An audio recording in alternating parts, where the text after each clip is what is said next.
national tour shortly through the Prophecy Club, and it'll be in, I forgot if you said about 12 states or 10 states or whatever, it's all over the country anyway, as part of the Prophecy Club. And so this is kind of like a dress rehearsal for him. He's coming without any strings attached. Our foundation, our Watchman Foundation, is sponsoring this meeting, so there's no cost to you folks. But we will be taking a love offering for Fritz at the break. We're planning a break at 3:50. We'll have a 10-minute break, and then the last hour from 4 to 5. We hope to have some time for questions afterwards, and I'm sure after Fritz gets through, he's going to delve in a lot of areas that you won't hear people talking about in, quote, polite radio contexts and maybe even books. But Fritz digs it out and says it the way it is. So would you join me in welcoming Fritz Springmeier? Thanks. Okay. Okay. Thank you, Jerry. For those of you who haven't met Jerry before, he's a great guy, and I encourage you to get to know him better. Before I start my talk, I wanted to say a few things. First, it's a real privilege to be here with you. And then next, I want to tell you that it's very important for you to feel part of what I've got to say today, because what I've got to say today will affect your life and your kids' lives and future generations' lives, if there are future generations. Also, I need to give you a warning before I give my talk. This is not going to be politically correct. But as a Christian in a country where it is politically correct for 330 congressmen over a period of 3 years to write 20,000 bad checks, and as a Christian in a nation where a high school in Florida tries to teach their high schoolers abstinence in sex if they're unmarried, and then gets sued by people like Planned Parenthood, while on the other side of the country there's a school district in LA that realizes there just might be a connection between all the free condoms they're passing out in their sex education classes and a high rate of teenage pregnancy. So what do? The politically correct thing, they teach a class in creative masturbation to their high schoolers. In a nation like this, as a Christian, I enjoy being politically correct, just a notch below catching AIDS.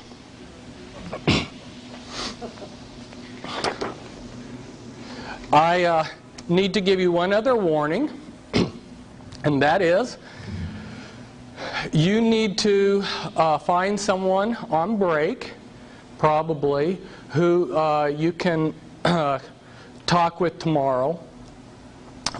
When I gave this talk one time before, the people, when I finished giving the talk, felt fine.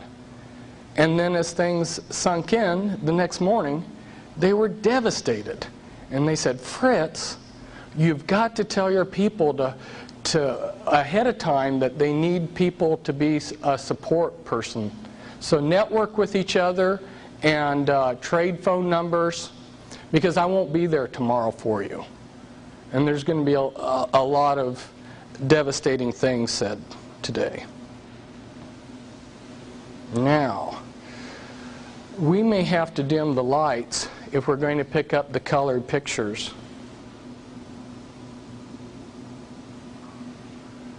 And I'm concerned that some of these, we're not even picking up all of the... You can move it closer, Fritz, if you want. Let's, yeah, we'd better. Otherwise, you're just going to miss out on too much. One left pointer helps out another. Yeah. Okay. Now let's see. Are we close enough to pick it all up? Probably. See whether it focus.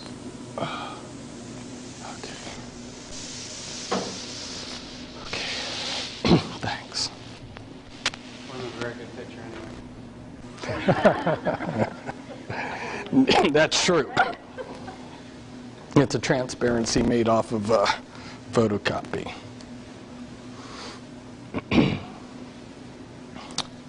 Hey, mister, what are your 4 answers? Yes, sir. No, sir. No excuse, sir. And, sir, I do not understand. Those were the 4 answers that I was allowed to give at West Point. I entered West Point July 3rd, 1973. And the first 2 months there are called Beast Barracks. They break you down and they build you into the soldier that they want you to be. And I thought that this tearing down process was discipline when I was there. But the first 2 weeks that I was there, I ate in total same amount of food as what you would eat in a normal meal, and slept very little and did a lot of push-ups and running. Between my first and my second year at West Point, I went over to the Holy Lands, and it was right after the Yom Kippur War. And if there was ever a fantastic military victory, it was the Yom Kippur War. But I immediately saw that they hadn't won anything. They'd won this great military victory, but they hadn't gained anything from it. And the lunacy of fighting wars for our establishment politicians was very clear. And I did a double take on what I wanted to do with my life, because I realized that there was almost an endless number of young men that our country or our politicians, our world order, could have to use as cannon fodder, but that there were very few men who are willing to give their lives totally over to the Lord and to serve in the Lord's army. So I decided to take the one thing that I had learned at West Point, which was indicated by the 4 answers I gave you. If you were given an order, for instance myself, when I was given an order, I only thought in terms of, how do I get this done? I didn't question the order. I didn't ask, should I do this? And if you didn't get the job done, you were given the answer, no excuse, sir. So you learned responsibility and obedience. And I took that one valuable lesson that I had learned at West Point and decided to apply it to my life.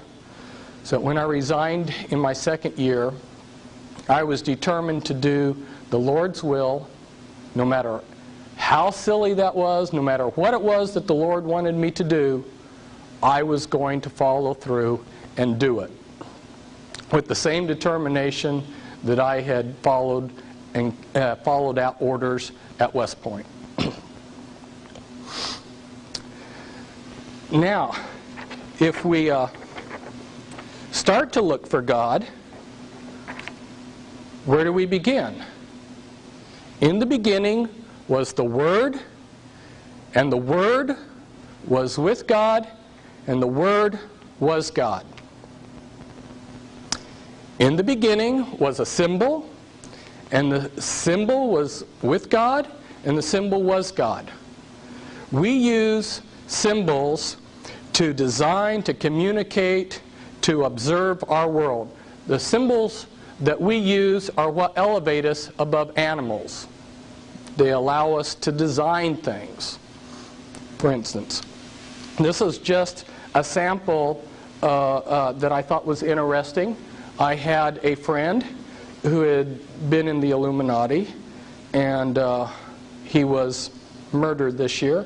But off of the top of his head, he, from his photographic memory, he said that the tetragrammaton equaled this formula for DNA. And I'm not saying that it does or doesn't. I thought it was an interesting use of symbols, because God has allowed himself to be represented by a symbol, a set of symbols, the tetragrammaton. And also Christ said, I am the Alpha, the beginning symbol, and I am the Omega, the ending symbol. Symbols are very important. In fact, from what I have discovered in Satan's bag of tricks, if he just uses the one tool alone of manipulation of symbols, he has enough power to control our lives. So we're going to deal with symbols. So now we're looking for God, which is a term, the symbols represented by God. And as we begin our search for God, our first choice here, if we decide that there are no gods, then we have placed ourselves in the position of atheists or secularists, and some of the Buddhists. But if we decide that there are gods, then we have a choice between many gods or one God. If we decide that there are many gods, we have gotten off here in what's known as polytheism, which is seen in Mormonism, Hinduism, the New Age movement, Roman and Greek mythology. If we decide that there's one God, we've got a choice then to make. Is this God identified with the universe, or is he distinct from the universe? If he's identified with the universe, we have what's known as pantheism or panentheism, which is the same as in Buddhism and Christian Science and some other philosophies. But if we say he's distinct from the universe, then we come down and we have another choice to make. Is he finite, or is he an infinite God? If we decide that he's a finite God, we've placed ourselves in the position that the Watchtower Society placed themselves. There are a lot of little-known doctrines that the Jehovah's Witnesses have, and for the first half of their history, they promulgated a doctrine that Jehovah God is a finite being that lives in the Pleiades on the star Alcyon, and he sends messages to the earth that take about 8 days, and his messenger arrives to the governing body of the Jehovah's Witnesses, who are then God's sole channel, to make a direct quote there, God's sole channel of communication. But if we decide that he's infinite, we have a choice. He never does miracles, or he sometimes does miracles. If we decide that he never does miracles, we've put ourselves into the position of the rational thinkers called deists. Men like Thomas Jefferson and some of the others in the 18th century were rational thinkers like this. A lot of them, though, actually were closet occultists.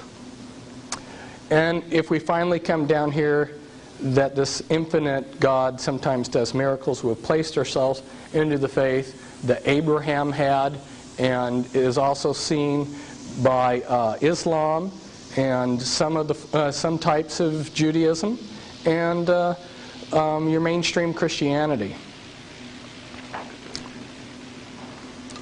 So where do we go for truth? How do we know what is the true way?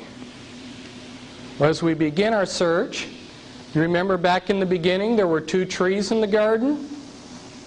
There was the tree of the knowledge of good and evil, and then there was the tree of life. The tree of the knowledge of good and evil, if you look into the scriptures and study them out, you'll find that that's worldly knowledge. It's knowledge of what's right and wrong, including philosophy. It's the letter of the law of God and dead religion based on compliance to the dead letter of the law. It's man-made compliance to law and man-made changes in outward behavior. It's a focus on ourself. And when we focus on ourself, then we end up either becoming lascivious, where we just indulge ourselves, or we end up with a problem that's prevalent in a lot of Christianity, where we have self-righteousness. It also includes a false trust that worldly philosophy and other fruit of the tree of the knowledge of good and evil will expose Satan. This is one of the major problems today. The fruit of the tree of the knowledge of good and evil will not expose Satan, because Satan comes as an angel of light. And we'll get into that even deeper as we progress through this talk. This is what the scriptures call the flesh. It leads to death, not to mention also producing in the mind lasciviousness, double-mindedness, and pride in what one knows. It's the goodness of man, his vain attempts, and his pride in his achievements. It's very popular. It includes many of the man-made church agendas. But there was also another tree in the garden. That was the tree of life.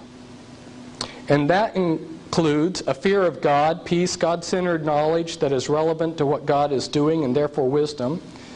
It's the spirit of the law, living faith in a relationship with Yahweh God. It's a spirit-made changes in the hearts. It's a focus on Christ, the Spirit, and the Heavenly Father.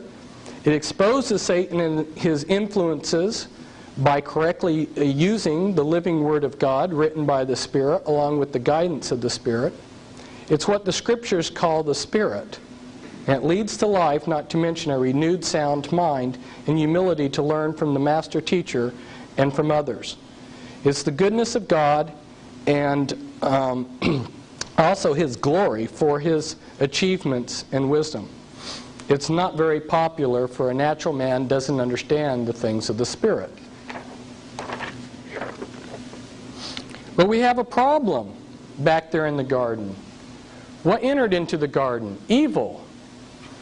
And this is a problem that confronts all of us. Here we have a God that's omniscient, a God that's omnipotent, that is almighty and all-knowing, and yet something that this all-knowing, all-powerful God, that's wholly good, something that this wholly good God created contains evil. That's presented a lot of people a logic problem. And the philosophers in the 1940s were stumped by this problem. A lot of them started building their own philosophical systems. There happened to have been one particular gentleman, and he spent many decades building up a philosophical system and exposing all the illogic of religion. And then by the time the 1960s came, he realized that his system that he had created had the same problems with logic. And he looked around, and other philosophers were also discovering all of their systems had the same problems with logic that Christianity and other religions had. Well, a lot of times people go to their clergyman or to someone else that they look up to, and they ask for answers to this problem of evil. Why is there evil in the world? And they're given simplistic, insufficient answers. They're told, oh, just have faith. Or the clergyman says, oh, there's no contradiction. Or a very skillful apologist starts describing all the terms, omnipotent, omniscient, good, and he turns them into such vague terms that they become meaningless. Or maybe they just declare, we only see through a glass darkly. Okay, these insufficient answers leave many reasonable persons deeply disturbed by the absurdity of conventional belief in God. Some have decided that human life is self-defeating, tragic, and absurd. But a better answer, and I will give those in a minute, but what's interesting is the philosopher that I was describing, who is from Boston, who taught there at the university, here he had spent all these decades writing a book to tear apart Christianity, and he realized that his own philosophical system had the same problems, so he spent the next decade writing another book showing how Christianity and other religions, it wasn't that he had become a Christian,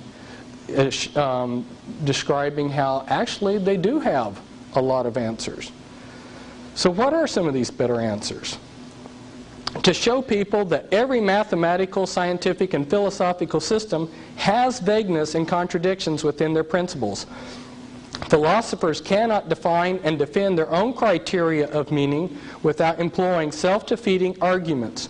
All philosophy and mathematical systems have paradoxes when one pushes to get total clarity of terms. One has to either accept A, some vagueness of terms, or B, accept paradox with extremely clear terms. Common sense of human existence means we must accept the contradictions that accompany the complexity of the sense and nonsense of our spiritual environment. Somebody tells you that they love you, and then here they are squeezing the toothpaste from the middle. Now, if you had a computer program set up to define whether somebody loved you or not, you would never get the answer. because human relationships and human life can't be broken down into logic.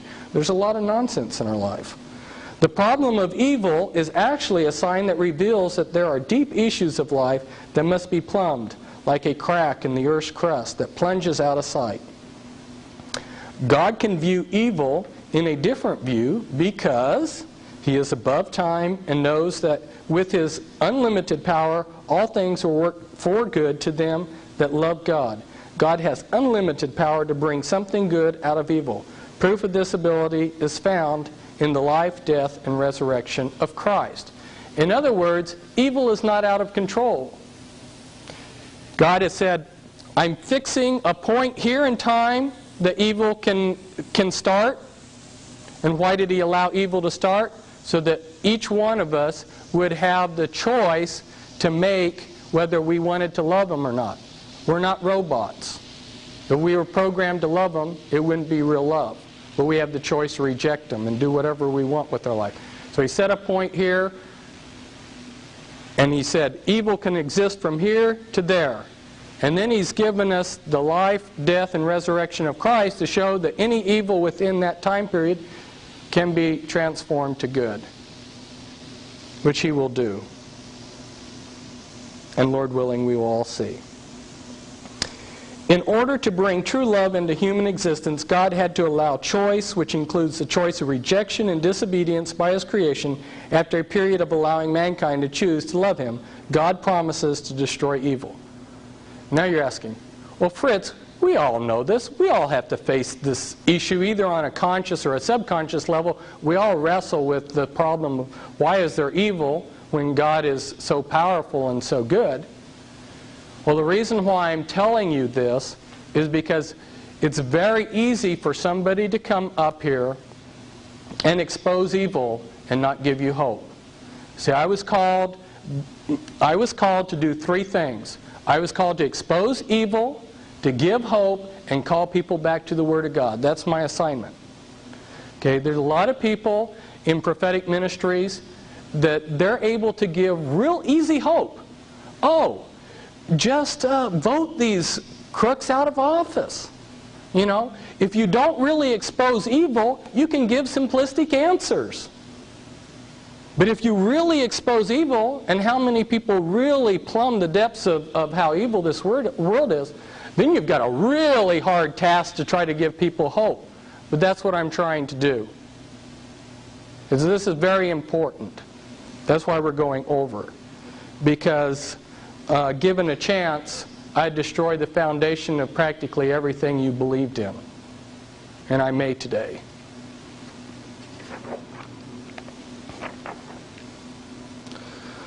Satan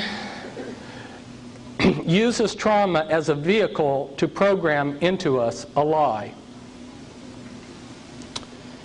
All of you know, as you've tried to go on the correct path, how rocky it is. First, a trauma is applied to our life. Then second, a lie is offered which, when accepted, alleviates or improves the pain of the trauma. And third, systems of lies are built to trap us within the confines of the lies we believe in. Well, this is very important. And it's a strange way that I discovered this. I have been deprogramming people that were mind-controlled victims of the Illuminati, which is the Illuminati are generational satanic families. We will discuss them later on.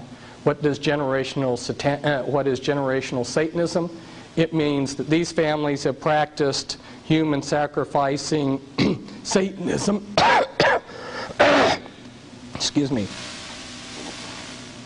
They've been practicing it for generation after generation, secretly.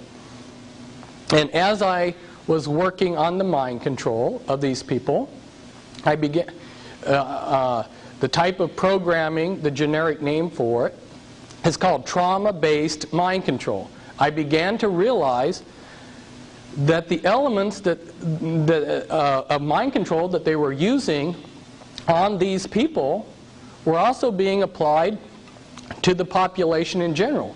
Maybe not as as a sophisticated package and in such an intense way, but they were still being applied. All of us receive trauma. And there's so many different ways that this could occur. Like here I give an example.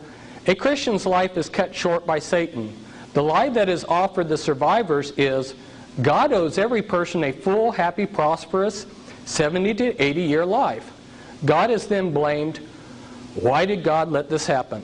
The resulting bitterness opens up a door for a person to get into immorality, which further entraps the person.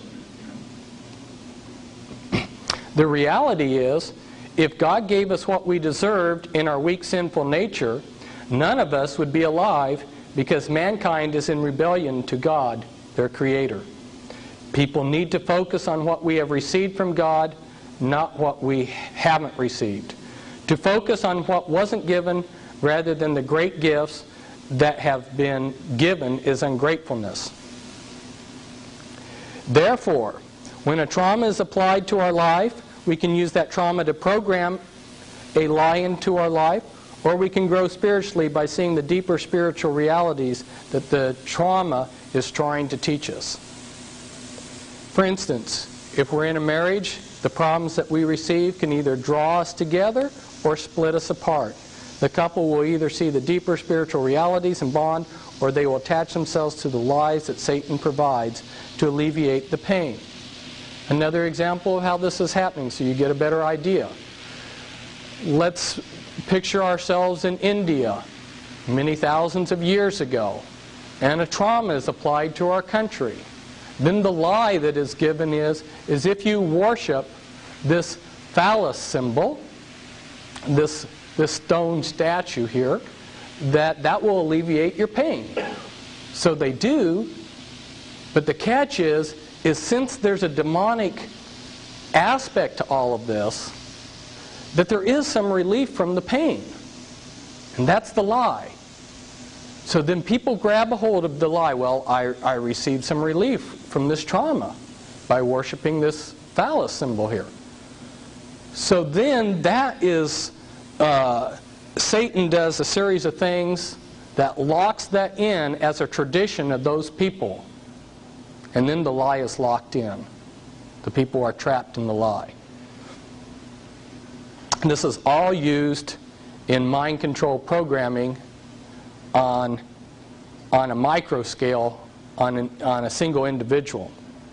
What I'm going to be covering today is material that's in a number of my books.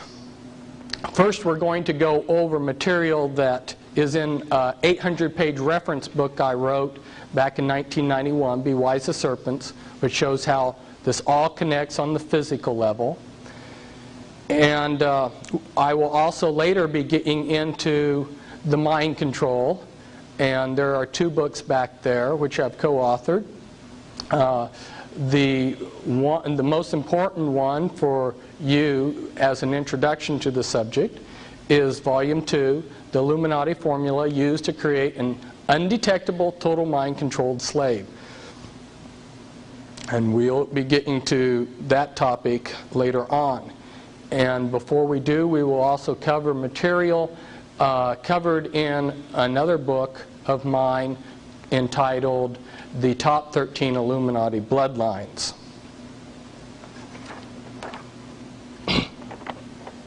And this is just saying again what I had previously said, that Christ's life is proof that God has the ability to turn evil into good. Suffering is used to take our eyes off of trivial things to see deeper eternal realities. And the scriptures tell us that it will develop faith, virtue, knowledge, self-control, endurance, godliness, brotherly kindness, love. In other words, the suffering from evil we want to escape is the soil that God plants us in order that we would grow into the godly people He wants us to be. But the God of all grace, who hath called us unto His eternal glory by Christ Jesus, after ye have suffered a while, make you perfect, establish, strengthen, and settle you. And then that will also confirm through our suffering that we are a special royal people. And this is Paul at the Areopagus in Athens, where he confronted the philosophers of his day, and he noticed that they had a statue to an unknown god. And you can read about how Paul approached the philosophers of the ancient world. And here he is again. There you can see the Acropolis in the background. And he says, I've come to tell you about the unknown God. The rabbis in Jesus' day were very learned men. They were sort of like if you took a congressman and a chief justice of the Supreme Court and several other things and wrapped them into one.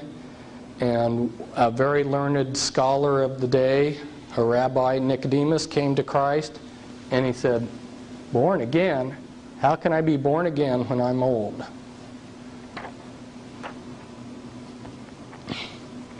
Now remember, we talked about going to the tree of life for knowledge. The Spirit of God revealed to me that there's certain principles that allow paradise to function. These are the elements of God's paradise. Before we study the counterfeit, we're studying the real. God gave me some confirmation on this revelation. There were two other Christian brothers who independently received the same revelation. And then when we examine Scripture, there's some Scripture that also back this up. But I'm not submitting this to you as a new doctrine, but just as a way to help you understand better how things operate in the perfect setting that God would have them operate. I discovered via the Spirit's revelation that the attributes of God are what sustain the universe.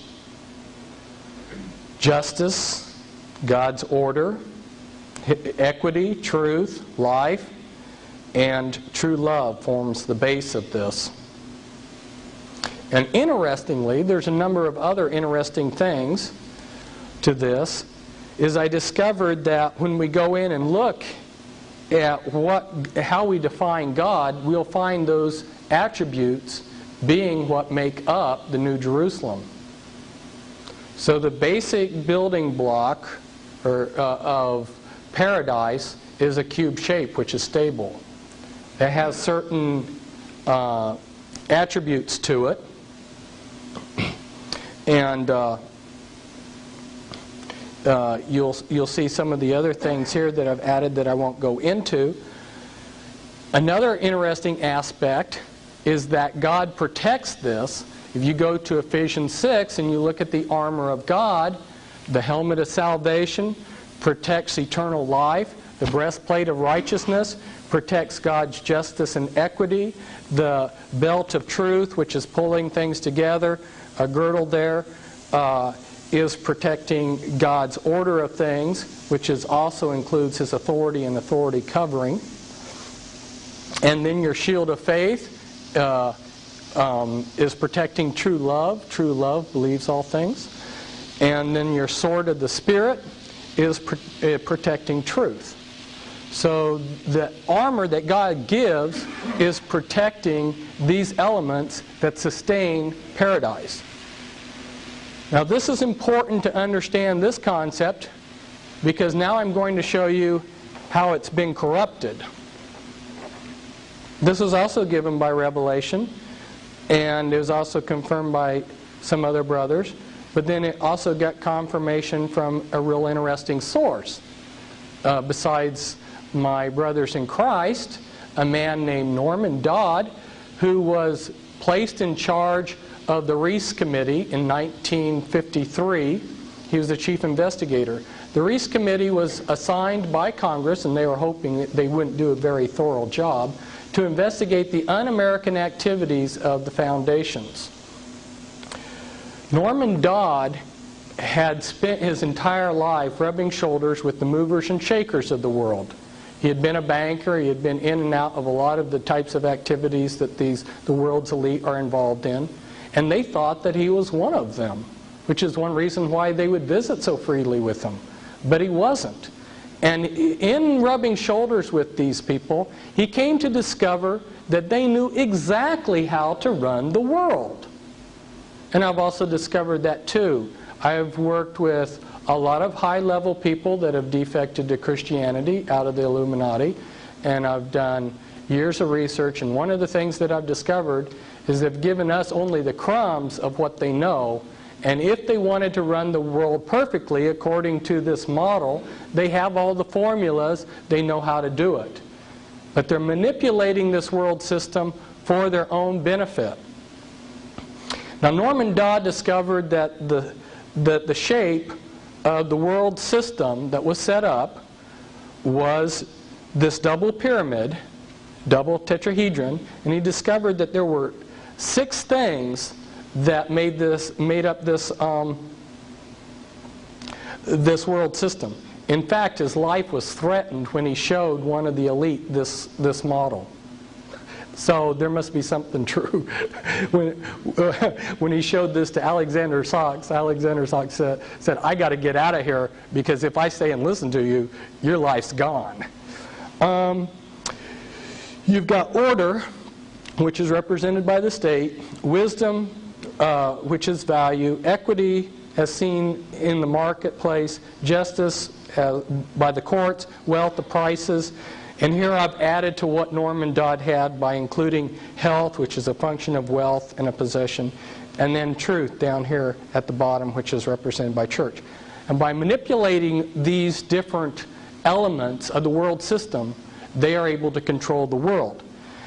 And one example of the type of manipulation they do is they make people think that equity and justice are the same thing, and they distort what was a pyramid with a base of 4 points to a 3-pointed pyramid. They just play around with this model any which way. There's a lot of things, a lot of manipulation, and later on we'll probably get to the transparencies, which show some of the books where they even give the detailed formulas for how to run these different elements. If you go to the scriptures, there's a word that occurs, stoicheia, and Bible translators have thrown their hands up and said, we don't know what this means. If you go to the classical Greek writers, they use the word stoicheia to mean elements that make up something. And Apostle Paul warned us, and there's like 6 or 8 Bible verses that warn us against the elements of the world system. I believe, even though it hasn't been revealed before, that these are the elements, these are the components that we were being warned about by Apostle Paul. And he said, don't be deceived or taken in by these elements. Now, one of the things that I can do, had I the time, to go in and show you how each one of those elements is controlled. We will touch briefly on those different elements, and I will give you, as quick as I can, in a short period as I have, a thumbnail sketch so you can understand how each of those elements is controlled. This was something that I came out with in my Be Wise as Serpents book. I'll not go into this particular chart this time, but I'm just showing you this real quickly to show you that there is a whole scheme of things on how to control the church. But this is what I really want to go into. This is maybe one of the most important things that I'll be able to share with you, and you have it in your handout. If we go back to the Garden of Eden, when evil or Satan came into the garden, he said that he said that the fruit of this tree of the knowledge of good and evil would give them salvation. That's salvation through knowledge. That's Gnosticism. Okay? Now they began to realize that knowledge is power. But of course, you don't want to give all your power away instantaneously. If you want control over someone, you give it out in increments. So how Satan sets things up is the first element is to say, I have secret hidden knowledge. And you have instantly given yourself an instant power base. Now everybody's got to come to you because you have this hidden knowledge, right? And I'll cover 3 words here. If you go in and look at witchcraft or any of these others, they'll use the words esoteric, arcane, and occult. Those 3 words, esoteric, arcane, and occult, mean exactly the same thing. They mean hidden. This is the hidden knowledge that Satan's whole world system of religion gives out to people. But they can't give away their power base. They've got to give it out in increments. So if you join the Masons, they give this out as you go through degrees. And as you progress through the degrees, you're given, they dish you out more and more incrementally. Or if you're a Jehovah's Witness, you have to stay in touch with God's sole channel of communication, the Watchtower Society, and their magazines. And they dole out in increments this revelation knowledge to you over a period of time.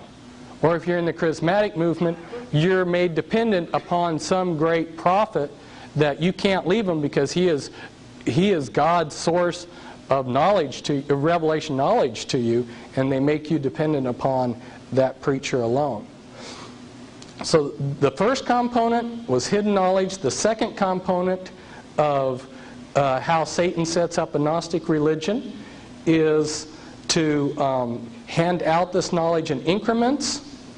And the third component is to set it up in a pyramid shape like this.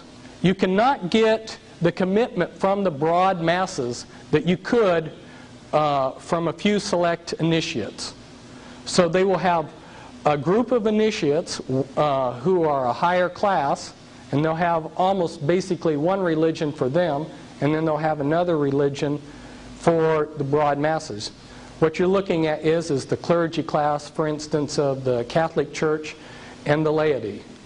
Okay, if you go to the Jehovah's Witnesses, you would see that they have a governing body as their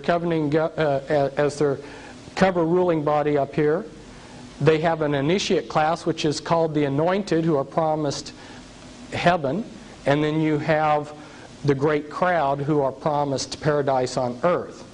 And the same pattern is repeated many, many times over.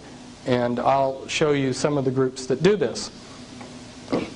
Now you take, for instance, within the Jehovah's Witnesses, there and many of these other groups, I've discovered that the key men are Satanists. And they have a cover ruling body that hides them. Now if we turn this pyramid, this Gnostic religion that we have just built here, and there's even a book, How to Create Your Own Religion. If you turn that on its side and make it into a piece of pie, now look at what we've got here. This is the perfect control mechanism.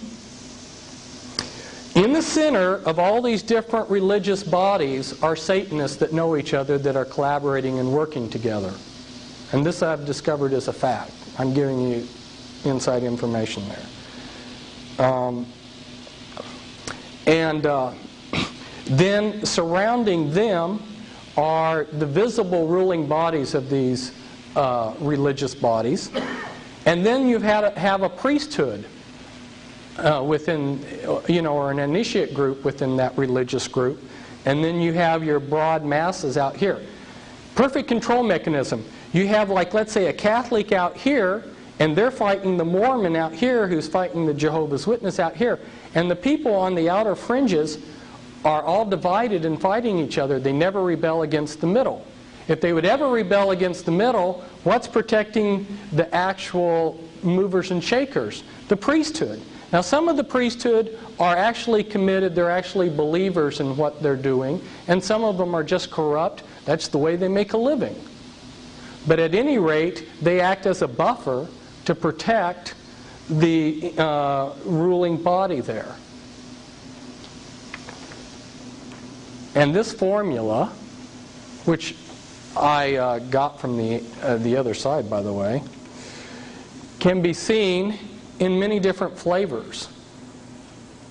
They realize that when you go into a restaurant, you want a menu of things to choose from. So if you want a Gnostic hierarchy that worships the sun, you can come over here and pick this. Or you want New Thought Christianity, you can come over here. All of these groups follow that pattern I just showed you. And my apologies to Baskin Robbins, they have more than 31 flavors. Here's an example of what I'm talking about. Now, if you think back on your pie-shaped diagram that you got in your handout, the walls between the different pies are artificial barriers, and they can pull those out anytime they want to. And every now and then you get a glimpse of them doing that. At the World Parliament of Religions, they had Hindus, Buddhists, Christians. Chuck Colson, who represents the Protestants, was there. You had all of these different religious groups there, commingling, worshiping together. So they can pull those artificial barriers out if they want. But they don't usually do it. But we're beginning to see more and more those artificial barriers come down. And this is an example of it. This is a Jewish rabbi who's a Catholic priest, and he's getting the Jews to start worshiping Mary and some other things. So here we see in his group literature put out. There you see, like for instance, Father Herman Cohen, who's both Jewish and Catholic. Now, what's happened over the centuries, and this no longer is taking place because a lot of the artificial barriers have been taken out so that they can bring in their one world religion. But prior to about 1950, the way that they had set this up is that the Illuminati worked through front organizations. Those front organizations then covered themselves behind monotheistic religions. So behind Protestantism, you had Freemasonry pulling strings. Behind Roman Catholicism, you had Jesuits. And behind your Jewish community, you had your Sabbatians, your Frankists, communists. Behind Islam, you had Sufis. How many people knew that Colonel Gaddafi was a Sufi? Does that make a little bit more sense why you see a Freemason in the CIA maybe collaborating with Colonel Gaddafi?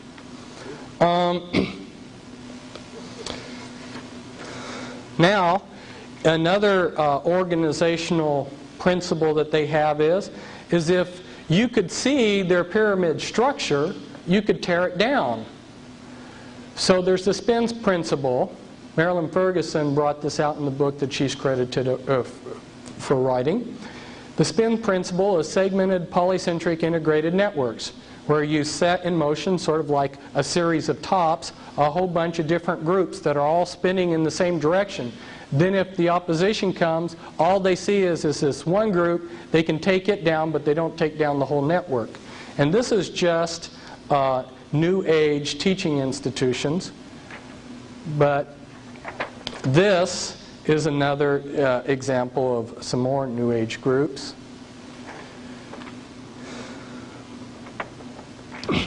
Now, I prepared a document packet in 1990, and it was to show people from their own documents that there was a conspiracy to bring in a New World Order, and nobody took me up on getting any of these packets.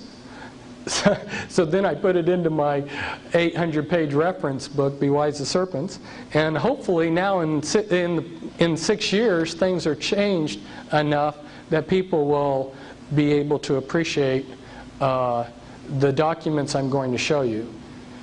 These are very important because a lot of the people in the audience have never seen documents from the horse's mouth, so to speak, as to what they are really doing. Now here we see a book. This is just simply the cover to show you that there are disenchanted men that are warning that we're ruled by an invisible government. And another disenchanted man who worked with the CIA warns that the CIA and its allies are in control of the world.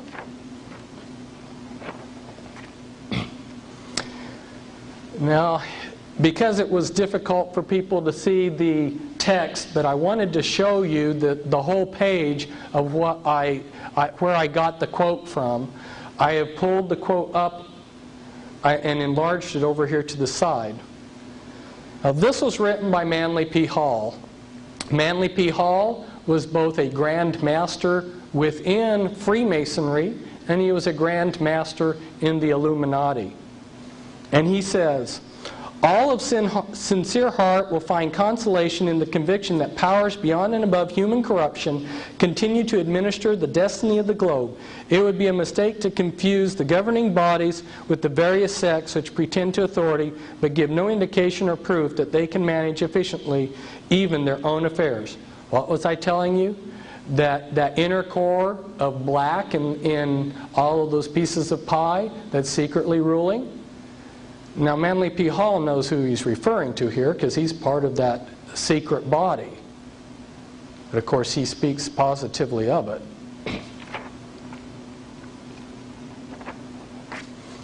And here's a picture of Manly P. Hall, and this is the Scottish Rite Journal in November 90. And it says, the illustrious Manly Palmer Hall, often called Freemasonry's greatest philosopher. I'm showing you that so that you can see that the documents I'm going to show you come from the very highest people within Freemasonry and some of these other organizations. This is probably hard for you to read. Alice Bailey was in charge of Lucius Trust, originally set up as Lucifer Trust, as most of you probably know. And she worked for the Department of Health, Education, and Welfare in 1957. She created the goals for education that are being implemented today in our schools. The America 2000 goals, Millennium 2000, these goals that are being brought in. And she was a leader within the New Age movement. She set up over 140 New Age groups, wrote prolifically. In her book, The Externalization of the Hierarchy, she spells out in detail how they're going to bring in the New World Order. It is amazing the things you will read in there, including telling us who's going to rule on the physical level and who's going to rule on the spiritual level in this New World Order. It's going to be Lucifer. And she says it right there. She writes, when the new universal religion has sway and the nature of esotericism is understood, will be the utilization of the banded esoteric organisms, the Masonic organism and the church organism as initiating centers. These three groups converge as their inner sanctuaries are approached. There is no disassociation between the one universal church, the sacred inner lodge of all true Masons, and the innermost circles of the esoteric societies. In other words, she's saying that Freemasonry is going to be the religion in the New World Order, or the New Age, as she refers to it variously in different parts of her book. Interestingly enough, other New Age leaders say the same thing. Benjamin Creme, who you've heard about, he says that Freemasonry is going to be the religion, the one world religion in the New World Order. Lola Davis, another New Age leader, says the same thing. And here Alice Bailey, again on another page in Externalization of the Hierarchy, says, there is no question, therefore, that the work to be done in familiarizing the general public with the nature of the mysteries is of paramount importance at this time. These mysteries will be restored to outer expression through the medium of the church and the Masonic fraternity. If those groups leave off being organisms with material purpose and become organisms with living objectives, When the Great One comes with his disciples and initiates, we shall have, after a period of intensive work on the physical plane, beginning around the year 1940, the restoration of the mysteries in their exoteric presentation as a consequence of this first initiation. In other words, they're going to restore the mystery religions of Babylon. And if you look at what's been happening in the churches and in the schools, you will find that that's true. The concept of externalization of the hierarchy is that we're going to take what was done in secret in the lodges, in the secret fraternal organizations, and we're going to externalize it out into society. This was something that, this was a program in a Portland public school where my wife teaches, and instead of Christmas programs for the last 15 years, they've had winter solstice celebrations, which is an occult celebration.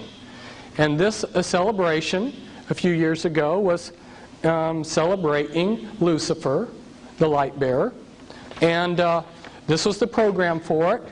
And during the play that the children put on for the parents that came, the children wore barcodes on their forehead. Some of the children had acceptable barcodes, and some had unacceptable barcodes. And then they did occult rituals. This is what's replaced Christmas in the public school. And I was using this on some of my talks, and I thought, well, I'll just send this to Tex Mars, who's another researcher, and he put this on the front page of his next newsletter. Externalization of the hierarchy. It's all around me, wherever I go. And these are some of my dog and pony show, because when I go out to get fast food, and I go to one fast food place, and here's a wizard with an owl, which is Lilith, and his energy ball. He's throwing an energy ball here. And then I go down to the next fast food place down the street, and they're teaching you how to hypnotize your parents on their sheet.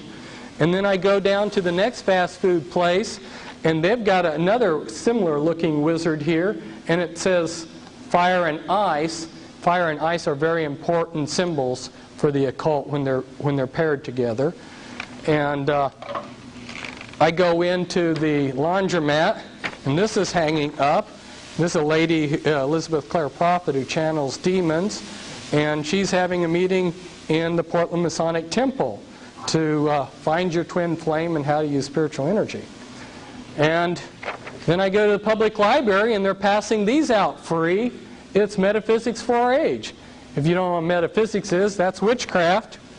And right there in Multnomah County, which is Portland, on the front of their books, on some of them, if you'll look at the library logo, it's a snake swallowing its tail.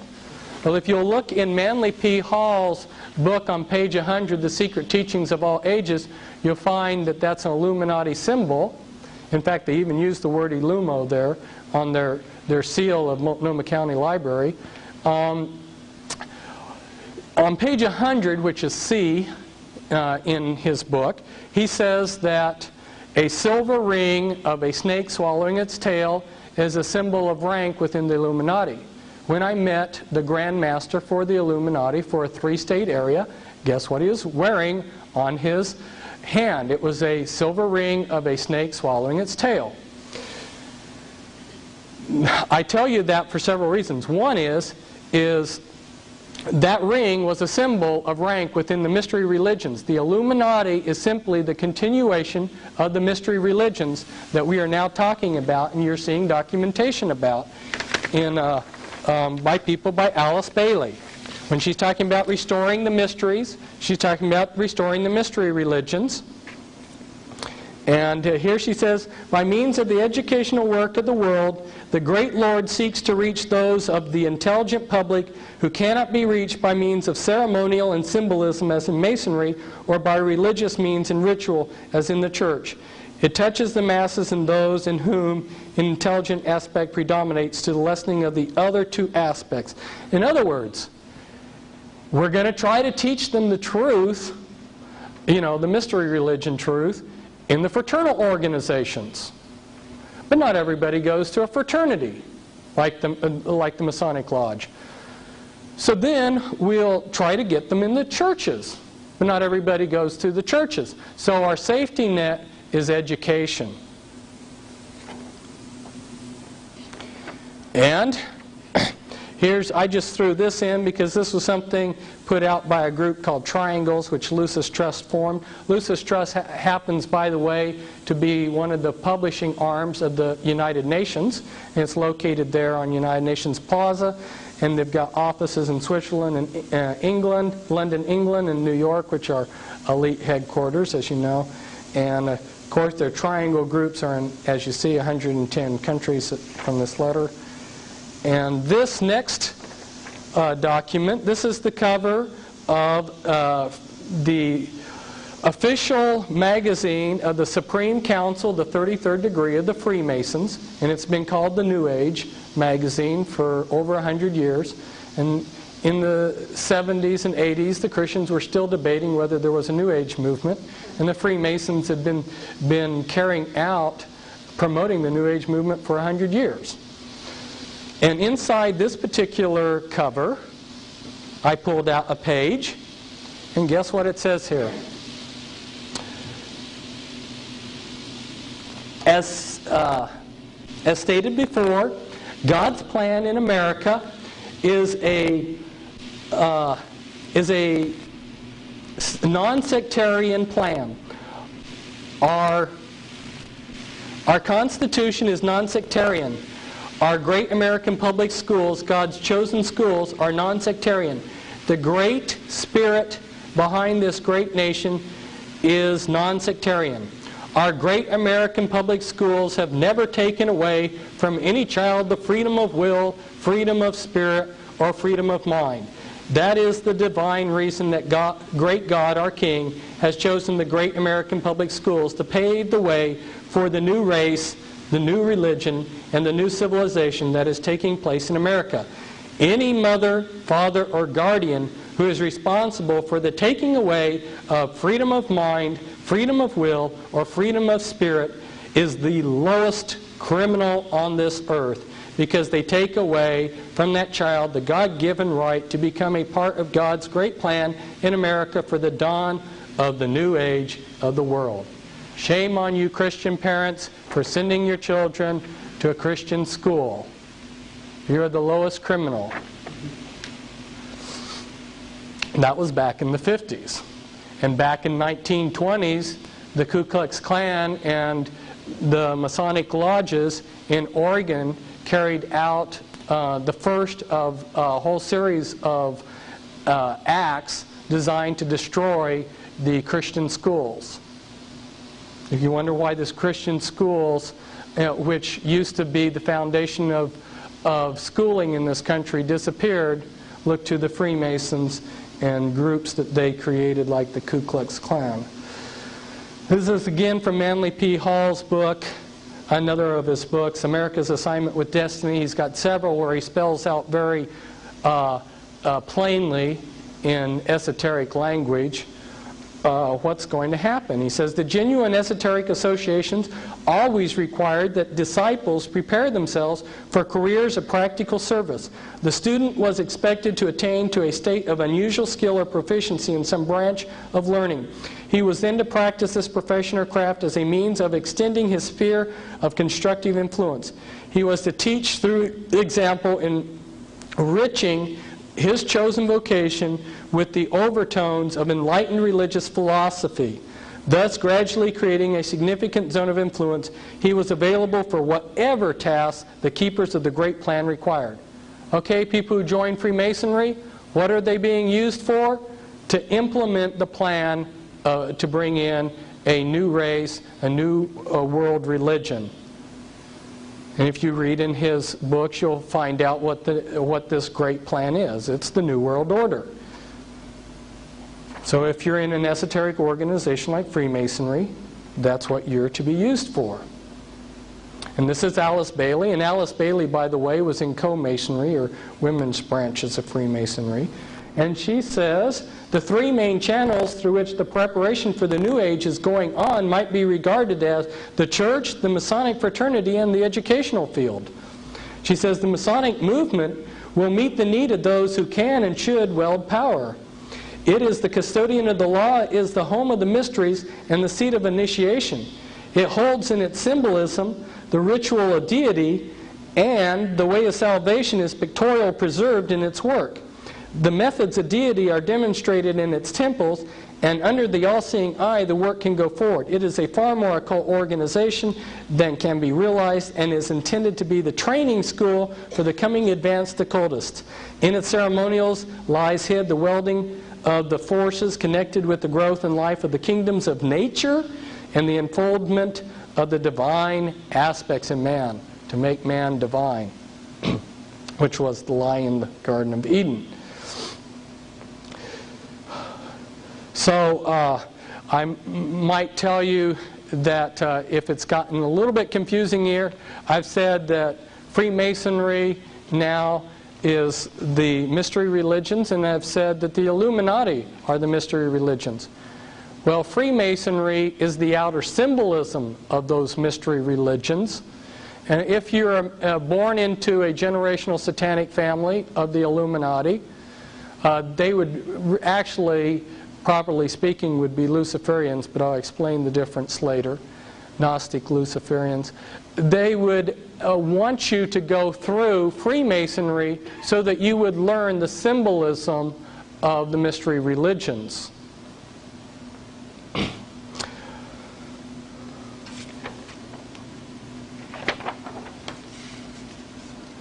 And this is Albert Pike. Albert Pike was he's been called the Pope of Freemasonry. He was the head of all of Freemasonry in his day. And he wrote Morals and Dogma, which when you get to be a 32nd degree Freemason, you are given a Morals and Dogma book, which belongs to the lodge, and then asked to study it. And he says in here, in Morals and Dogma, he says, though Masonry is identical with the ancient mysteries. What are the first two things that happen when you join Freemasonry? Two things. One is, the first thing is you fill out a form that says requesting to be initiated into the mysteries. If you read any of the top Masonic authors, like Manly P. Hall and some of these others that I'm going to be quoting from, they will tell you that the mysteries of Freemasonry are the mysteries of the mystery religions of Babylon. That's what you're being initiated into. So that's the first thing that you do, is request to be initiated into those mysteries. The second thing is you go through a ritual where they give you an oath that you'll ever conceal the activities and what they teach you in the lodge, to ever conceal. Well, that means you're taking on oath of a gruesome death to deceive and lie about what goes on in the lodge. And people ask me, well, and I've been asked this probably, no exaggeration, 100 times, when do people know that there's something wrong with Freemasonry? Well, the first two things you do ought to raise red flags. But I will agree with people that you can stumble through 32 degrees of this stuff, and like a lot of people, they don't have their eyes open, and you could stumble through, and maybe after 32 degrees of this, you still don't know what you're involved in. That's possible.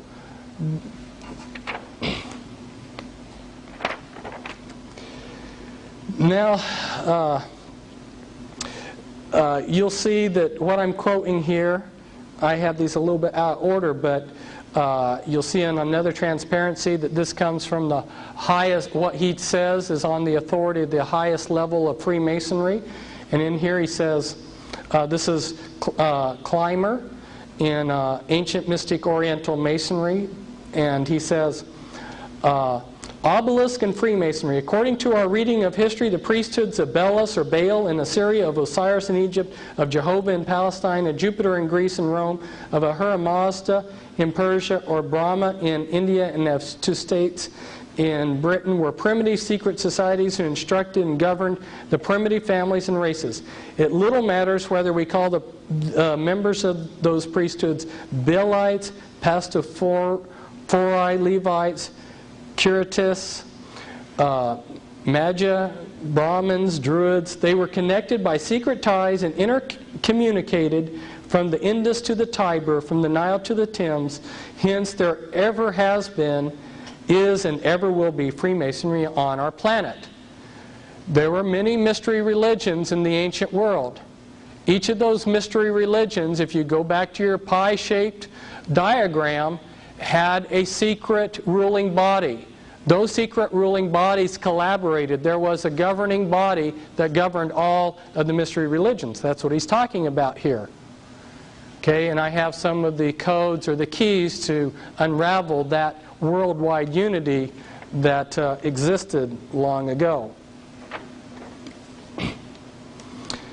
This is H. Spencer Lewis in his book Rosicrucian Questions and Answers. He says, I have to move this around so I can see it because this bright light's in my eyes, but he goes, everyone with common sense will appreciate the fact that a book claiming to be a complete presentation of the secret teachings and secret ritual of the Freemasons would be unworthy of purchase at any price, for one would know instinctively that the contents of the book could not possibly fulfill the claim made by the title.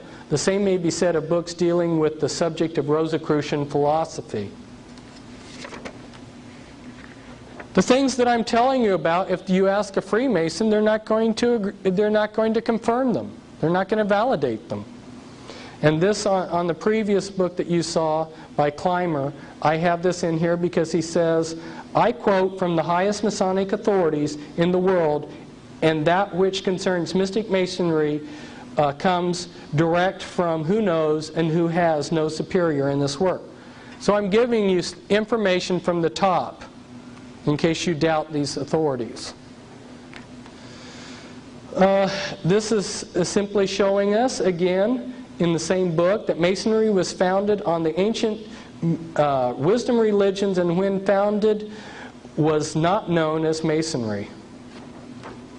It was known as mystery religion.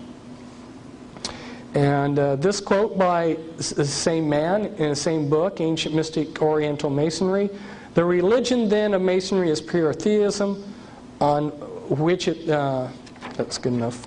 And by the way, Clymer's quote there, as another one of the previous quotes, was from Mackey's, one of Mackey's works. And so you have two high-level Masonic authorities, both validating the same thing in this quote. Here's another quote from, this is from Mackey's Masonic Jurisprudence, and found, Clymer is quoting Mackey's Masonic Jurisprudence. So broad is the religion of Masonry, and so carefully are all sectarian tenets excluded from the system, that the Christian, the Jew, and the Mohammedan, in all their numberless sects and divisions, may and do harmoniously combine in its moral and intellectual work with the Buddhist, the Parsi, the Confucian, and the worshipper of deity under every form. No wonder it's going to be the religion of the New World Order. And this quote here is just showing that Masonry is claimed to be the pagan mystery religions by Masons. And this is at the House of the Temple in Washington, D.C., not far from the White House. This is one of the rooms in there in the House of the Temple. There's another room further in this temple, which is much smaller, which has 13 chairs, which is one of the rooms that the Illuminati's Grand Druid Council meets in.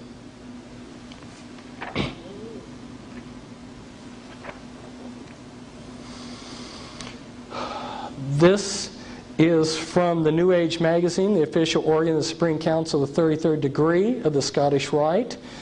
And it says, has Freemasonry then a spiritual conception only? Is its objective but the solidifying into a beautiful utopia the wonderful infinity of the first cause and the kaleidoscope finiteness of its mortal human creatures?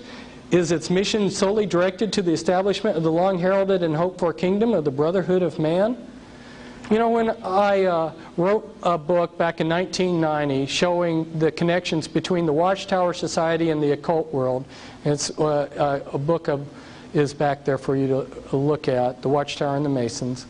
The man who was in charge of me, I was a Christian missionary at the time, he said, I don't think too much of your book because it speaks despairingly of the Freemasons, and all the Freemasons are is a group of old men that like to play cards. And I thought to myself, and that's why they spend millions of dollars on these temples all over, is so they can play cards? Here's the Denver International Airport, and on this, here you've got the sun coming down on the thing, and it says New World Airport Commission.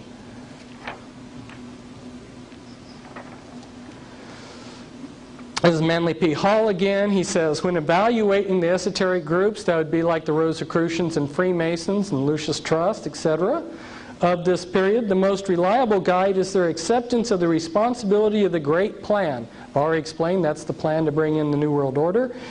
Progress is not ordinarily for the advancement of the individual, but for the unfoldment of the universal project. The real esoteric schools still labor towards the goal of the world commonwealth, that's the United Nations, so to speak. The plan remains utopian, and the disciple advancing through the grades of a legitimate initiate system is being prepared not for personal emancipation, but as an instrument for the liberation of his fellow man. Now, I want to point out something to you about that word utopia. It's Greek for meaning nowhere land. That's what Satan holds out for his people, is a utopia, in contrast with God's paradise. Okay, now there's a big distinction between that cube-shaped model that I showed you and the double pyramid. What's the distinction? And this is a distinction that you need to catch.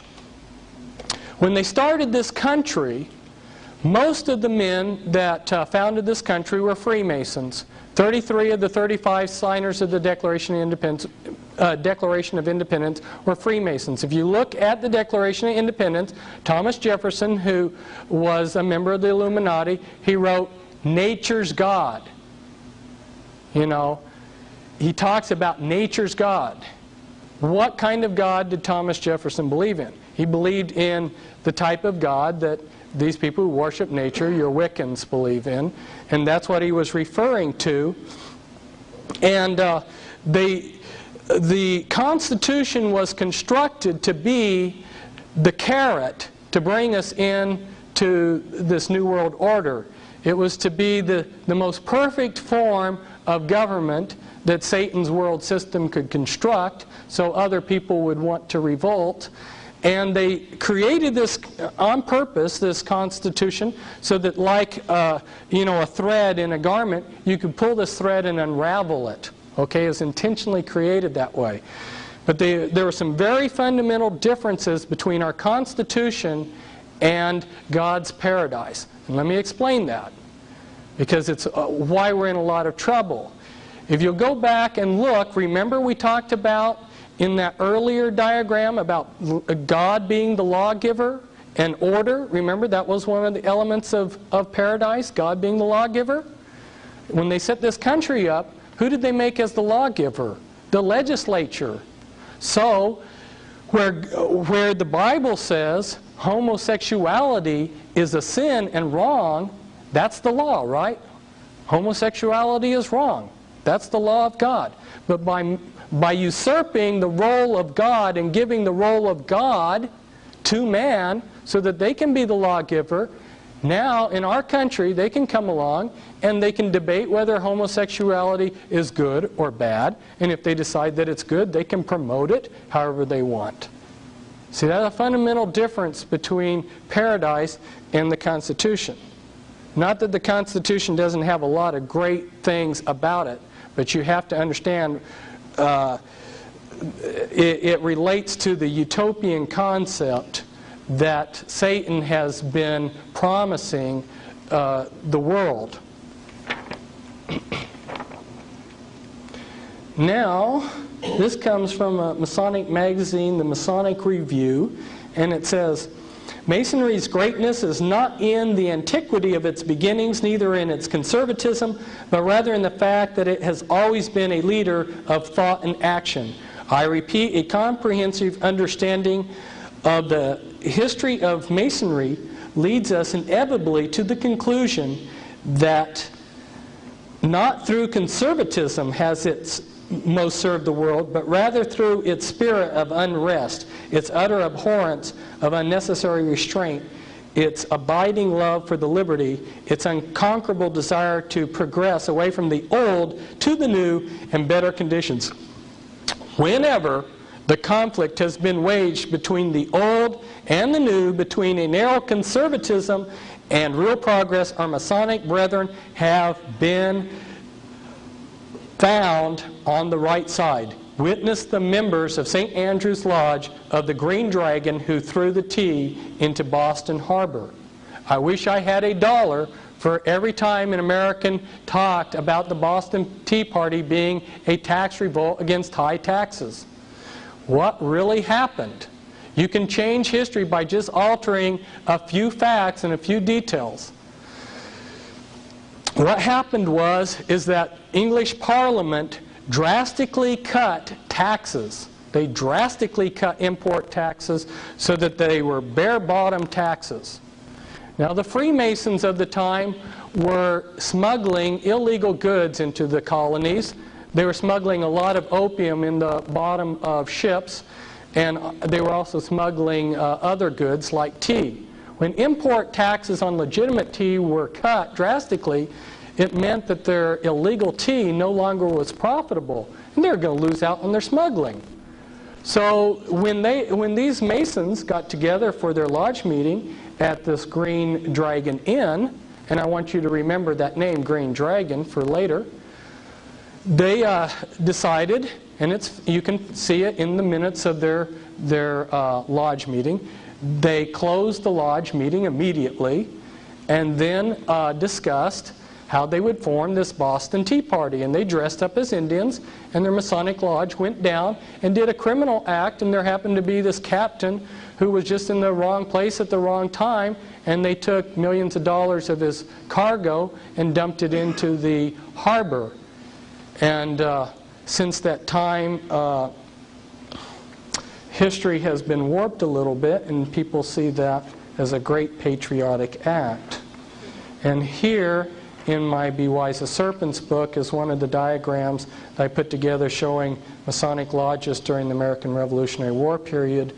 And I could talk for a week about how the Freemasons created the American Revolutionary War for the Illuminati, and how it was actually won, and a lot of the secret things about it, but we don't have time to go into that. And this is again from Morals and Dogma by Albert Pike. This is again, as I said, given to 32 degree Scottish Rite Freemasons. And he says, the blue degrees are but the outer core or portico of the temple. Part of the symbols are displayed there to the initiate, but he is intentionally led by false interpretations. It is not intended that he shall understand them, but it is intended that he shall imagine he understands them. Their true explication is reserved for the adepts. It is well enough for the mass of those called Masons to imagine that all is contained in the blue degrees, and whoso attempts to undeceive them will labor in vain, and without any true reward violate his obligations as an adept. You see the G in the square and compass on the lodge. Well, to the public, they're told that stands for G. That G stands for God. You join, and they tell you it stands for Gnosticism. Well, remember, as you move up, you're given more light. They dish this out in this initiate system, this hidden knowledge that they have. Well, when you get higher up, you find out that the G stands for the generative principle. And that's why later on, you'll see very shortly, that the Masons wear a lambskin. They're protected by the Lamb, just like Christians are protected by the blood of the Lamb. They cover their God, which is the phallus. and they bury themselves under a hard phallus. Those are the obelisks that you see in our cemeteries. And when the president, who's a Mason, looks out of the White House, he can look at a large obelisk. If you go to India and ancient Egypt, they worshipped the phallus. Right? They were traumatized, and through this demonic traumatization, they thought if they worshiped phalluses, that would relieve them, that would bring them benefits, and they're all over our country. And the president looks out of the White House and he sees the Washington Monument, and I wouldn't want to be buried under something like that. Here we see another high-ranking Freemason in his book, The Spirit of Masonry. He says, little as it may be realized by the unthinking Mason, who is interested only in the outer aspects of the craft work, the whole fabric of Masonry may be regarded as an externalization of that inner spiritual group whose members down the ages have been the custodians of the plan, and as those to whom has been committed the workings out of the will of God for the race of men. They assist at the unfolding of the consciousness of the candidate until the time comes when he can enter into the light and in his turn become a light bearer, one of the Illuminati who can assist the lodge on high in bringing humanity to light. So if you're good enough, and of course they don't tell you that you have to have the right bloodline too, but if you're one of the chosen ones and you go through Freemasonry and you're good enough, you can become an enlightened one, a God one who's part of the Illuminati. But as you've seen in this document and the previous one, most Masons are deceived. They don't realize what the overall plan is. And why is that? Remember, going back to the pie-shaped diagram, the pyramid, remember that Freemasonry was just another Gnostic religion? Remember, you've got your broad masses? Well, most of the people that join Freemasonry only go to the first 3 degrees, about 75–80%. They go to what's called the Blue Lodge. That's your broad masses. They're taught one thing. But you can get some people to be more committed. That's your initiate group, right? So those are the people that go on to the Red Lodge. And then you've got your cover ruling body, which is your Supreme Council. And then within that Supreme Council, you've got some actual die-hard Satanists. You catch on to that pattern, you'll see that it repeated many times in Satan's world system. And here's the New Age magazine says, what's the use of building up an organization like Masonry has built up, and inspiring men as Masonry has inspired them, and then leaving the whole stand idle and useless at a time when our country needs just what Masonry can give it. Let's use this great machine. So some people have told me, yeah, Masonry may have those goals, but so what? Well, are they going to do it? Yes. Masonry also has a mission to perform. She invites all men of all religions to enlist under her banners and to war against evil, ignorance, and wrong. And that's by Albert Pike's Morals and Dogma. This is externalization of the hierarchy. Years ago, I said that the war which may follow this one would be waged in the field of the world religions. Such a war will not work out, however, in a similar period of extreme carnage and blood. It will be fought largely with mental weapons and in the world of thought. It will involve also the emotional realm from the standpoint of idealistic fanaticism. This inherent fanaticism, found ever in reactionary groups, like Christians, will fight against the appearance of the coming world religion and the spread of esotericism. The coming struggle will emerge within the churches themselves.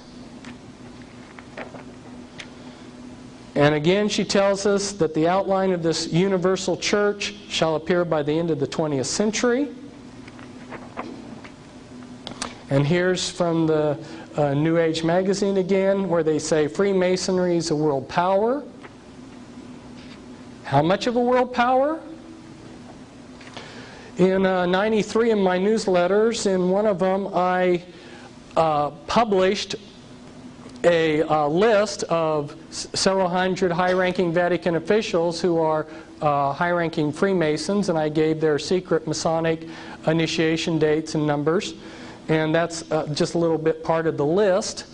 In the previous document, transparency, he was talking about a war between Freemasonry and the Catholic Church. Well, that's long over. If you'll look at what's been happening, there's been all types of cooperation between the Catholic Church and Freemasonry since the 60s. In fact, this is kind of interesting. Here's a Catholic Church, and it has the Illuminati triangle and all-seeing eye in it. These people are everywhere. The Freemasons, I have tried to expose how they have been operating in the world. They are constantly creating new organizations. There's approximately 800 fraternal organizations in the United States, and essentially all of those have been created by the Freemasons. Remember I talked about West Point? Well, I couldn't quite put my finger on what was wrong with West Point when I was there at the time, but I've later learned that it was a fraternity and all the elements of mind control were used there. So we're talking in this talk about fraternities, and later we're going to cover about mind control. And here are some of the groups that the Masons have created, and I know this is very difficult to read. I can't even read it myself, but you've got the Freemasons have been involved in the founding of the Boy Scouts, Kiwanis, Christian Science, the Watchtower Society, the Ku Klux Klan, Primitive Methodists, and etc. And it never ceases. Here real quickly for you are some of our presidents in their Masonic garb. George Washington, Andrew Johnson, William McKinley, William Howard Taft, Theodore Roosevelt, FDR, Truman, and Ronald Reagan. This bright orange tract, the reason why I set it out there, I didn't write it, but I've been asked for years to write a tract that would tell people what was going on.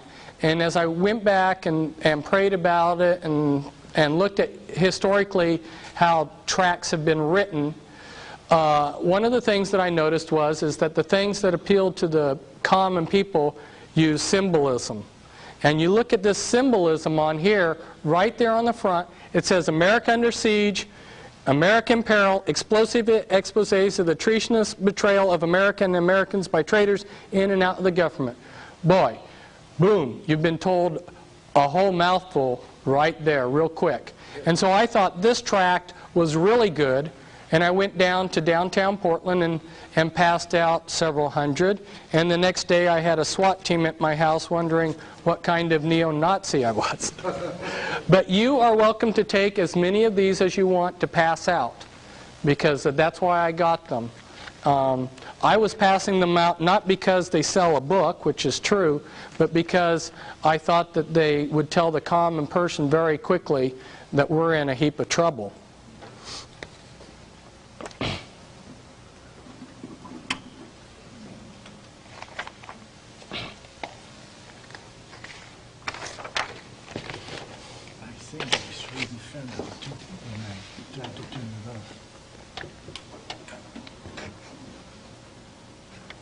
I think that's click.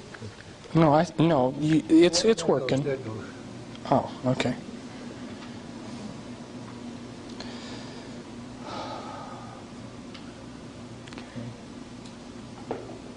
There. Now we can see it. Okay. Now, last segment, I focused in on one particular point in history. Right now, I want to focus in again on one particular point in history. What I'm trying to do by doing that is use it as an example of the bigger picture, okay? And one of my favorite points in history that I've enjoyed studying was the Civil War. So I've picked that as a point in time, and I'm going to discuss 3 people within that period of time all of you, I'm sure, are familiar with Abraham Lincoln and Ulysses Grant, who was his top general during the Civil War, and John Brown, who was an abolitionist who, because of his activities, he provoked the South into wanting to have an armed rebellion. So we're going to focus in on these three men, and I think that will give you an example of how things have been going down through the years. Let's focus in on John Brown first. John Brown was a Freemason and a Rosicrucian. So was his father.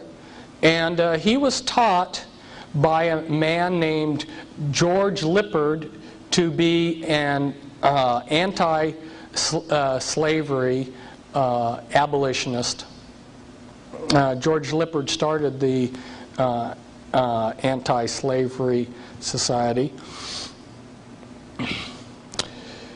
Another Rosicrucian at the time who was also an abolitionist was William Lloyd Garrison, and he started that anti-slavery society in 1832, and he was a member of the Order of the Rose, which was an occult organization in England, in 1834. John Brown did not understand much about the Scriptures. He was a murderer. His sons were murderers. John Brown, as he traveled, happened to go through a Mormon settlement where they were teaching blood atonement, that if you sinned, you could atone for your sin by shedding real blood. And so he picked up one of the few things that he thought he knew about the Bible, and that was, for the wages of sin is death, and he thought that that meant if someone was a sinner, gave them the right to blow them away with a shotgun.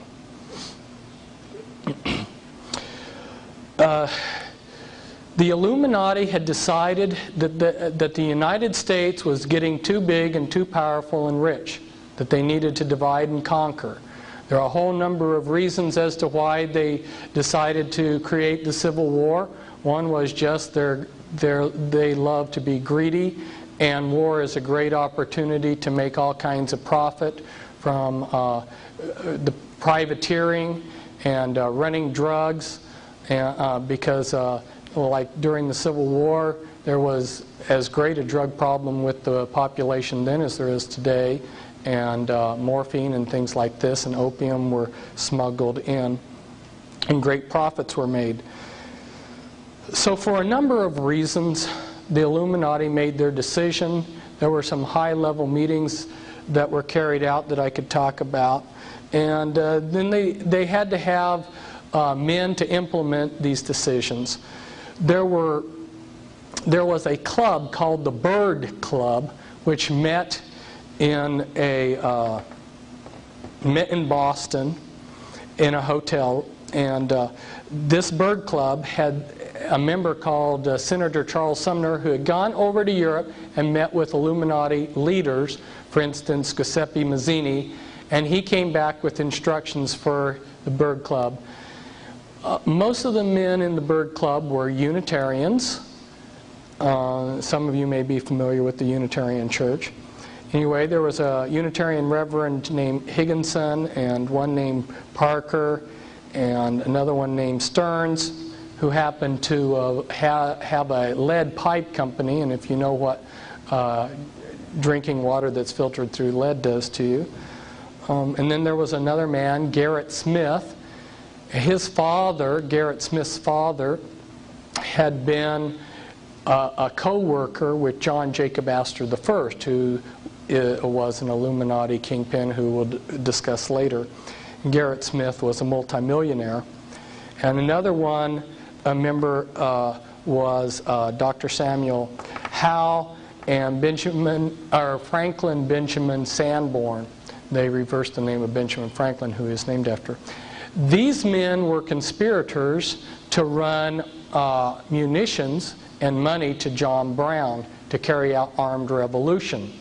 In fact, there were even somebody brought in who was a Jewish Freemason, Amschel Bondi, from Europe, who was a professional revolutionist who was active in several other revolutions that were started by the Masons later on.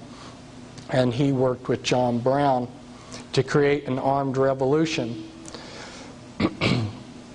And what's interesting is that these men put on a front of being believers and pacifists, while at the same time were smuggling weapons. Now, the next person that I would like to talk about during that time period is Hiram Grant. Ulysses Grant's actual name was Hiram S. Grant. He was named after Hiram Abiff, the sun god of the Masons. His dad was a master mason who was leader of a lodge. And Ulysses Grant's father worked for John Brown's father until he quit working with him and went into business with E.A. Collins. Well, now I need to go back in history a little bit. I'm going to be talking to you about the top 13 Illuminati bloodlines. And the Collins bloodline is one of the top 13 Illuminati bloodlines. There's a man named Francis Collins who brought witchcraft over with the Puritans. When the Pilgrims and the Puritans came over, there was large groups of witches that came over that set up congregations that were called Presbyterian and Congregational churches, but these later developed into groups like Unitarian churches. But at the time, in the colonies in that area in New England, they almost had what you would call a theocracy, and the state supported the church. And so if you wanted your church to receive money from the state, you had to be a member of the state church. So these Unitarian churches, or these witchcraft churches, of course didn't, they called themselves Puritan or Congregational churches. Later, the Unitarians separated when it was no longer financially beneficial to them, and created the Unitarian denomination and started Yale and Harvard. And they also then later merged with the Universalist Church. Well, Hiram was a very lazy, unkempt boy of no promise.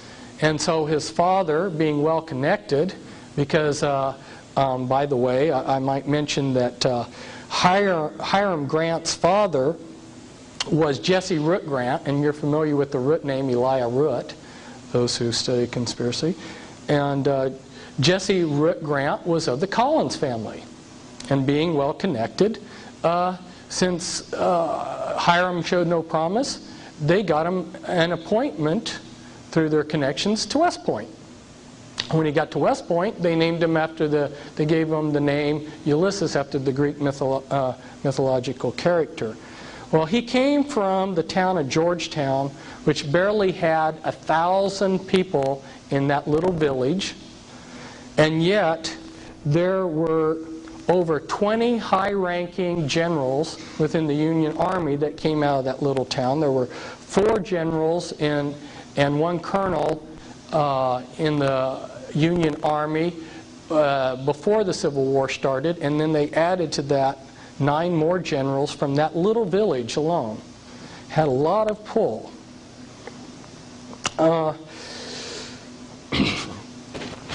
The Grants later had a branch off of them. These bloodlines are like trees. They branch out in many different directions. The Grants later branched into the Wheelers, and my co-author on 2 of my books was someone who came out of the Illuminati, and she was under their mind control, and her father was a Wheeler. And her great uncle, in other words, this man here, General Earl Grant Wheeler, he was a descendant of Hiram Ulysses Grant. And you will not hear very much about Earl Wheeler, but Earl Wheeler was in charge of the U.S. forces during the Vietnam War. And underneath him, or working with him, was McNamara, who is also an Illuminati Satanist.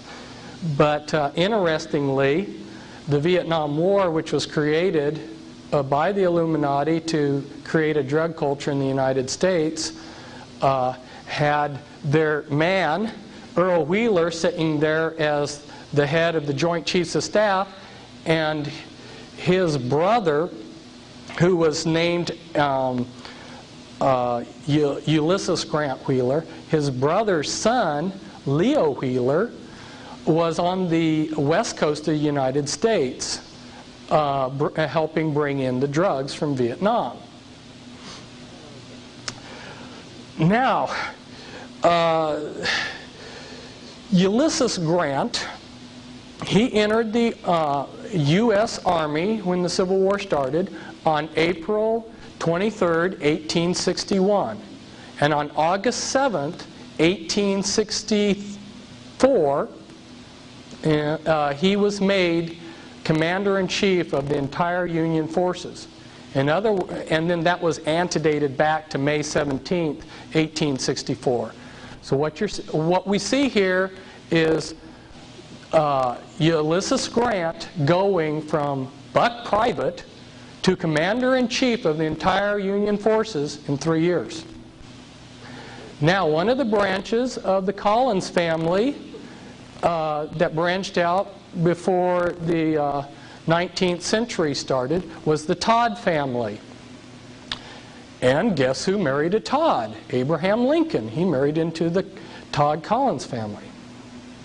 And his wife had seances in the White House. Well, let's discuss a little bit more about General Grant. General Grant later became President of the United States, and on his cabinet he had 8 Masons. And he also had a man named Columbus Delano, I think, as his Secretary of State. Delano was an ancient elite family that goes back to the black nobility in Venice.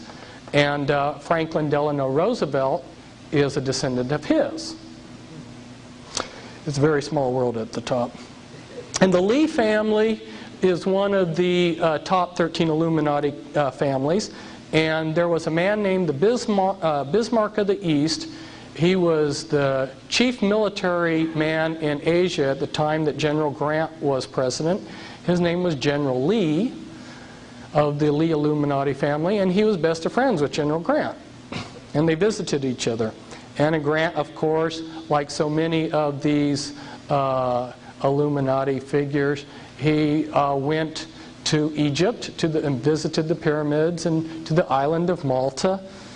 And he also had Alfonso Taft on his cabinet, and Alfonso Taft is the blood forefather of Clinton.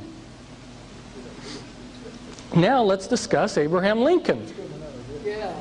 Abraham Lincoln's mother, Nancy Hanks, was visiting a town called Lincolnton, North Carolina. And there was a branch of the Rothschild family, which is also one of the top 13 Illuminati bloodlines. And their branch had been branched off as the Springsteins, and then they had shortened it, I think, probably to cover their lineages, to Springs. And you see Abraham Lincoln's half-brother there, Leroy Springs. The Springs, which were Rothschilds, impregnated Nancy Hanks. And she, out of the thin blue air, created the fictional person Thomas Lincoln. And if you go to some of these encyclopedias, they'll say, we know nothing about Thomas Lincoln. Well, there's a good reason. He was created out of thin air, and the world order has been trying to manufacture evidence that the man lived because they try to cover up the tracks of all of this. But the fact is that there never was a Thomas Lincoln. Abraham Lincoln was a Rothschild, and the Rothschilds or the Illuminati was aware of who he was. Abraham Lincoln became one of the leaders of the Rosicrucians. He was one of the Order of the Lily, and one of the 3 men that ran the Rosicrucians in the United States at the time. So when he talks in his speeches about God and these other things, if you ever get around some of these Rosicrucians in Quakertown, you'll see that they use all the terms that Christians use, but they have different meanings to them. And let's take a look at Lincoln. For his cabinet, you'll find a whole lot of nefarious characters on his cabinet too. He had Salmon Chase. If you've ever heard of Chase Manhattan that the Rockefellers are associated with, well, that was named after Salmon Chase, who was Secretary of Treasurer for Abraham Lincoln. Salmon Chase was instrumental while he was Secretary of the Treasury to bring in a graduated income tax, and he also created a national bank during Lincoln's administration, which later became a Federal Reserve. And just talking a little bit about how this all connects, you've heard of Shirley MacLaine. Well, she's of the Beatty family. Okay. Well, who was Lincoln's lawyer? When he was president, he had a lawyer who was named Bart Moore, and Bart Moore was of the Beatty Illuminati family. The cabinet of Abraham Lincoln was involved with a scam, involved with the Credit Mobilier, which ties back in with the Rothschilds and all these other people in Europe. Anyway, Lincoln's cabinet was caught in a scam where they were found to have cheated the taxpayers $23 million. Now, but our cabinets today are probably scamming worse. Lincoln had a secret liaison with King Leopold. And if you get into understanding the royalty in Europe, you'll find out that they're the 13th Illuminati bloodline. And he had twins. He had Ella and Emily, a pair of twins from the daughter of King Leopold.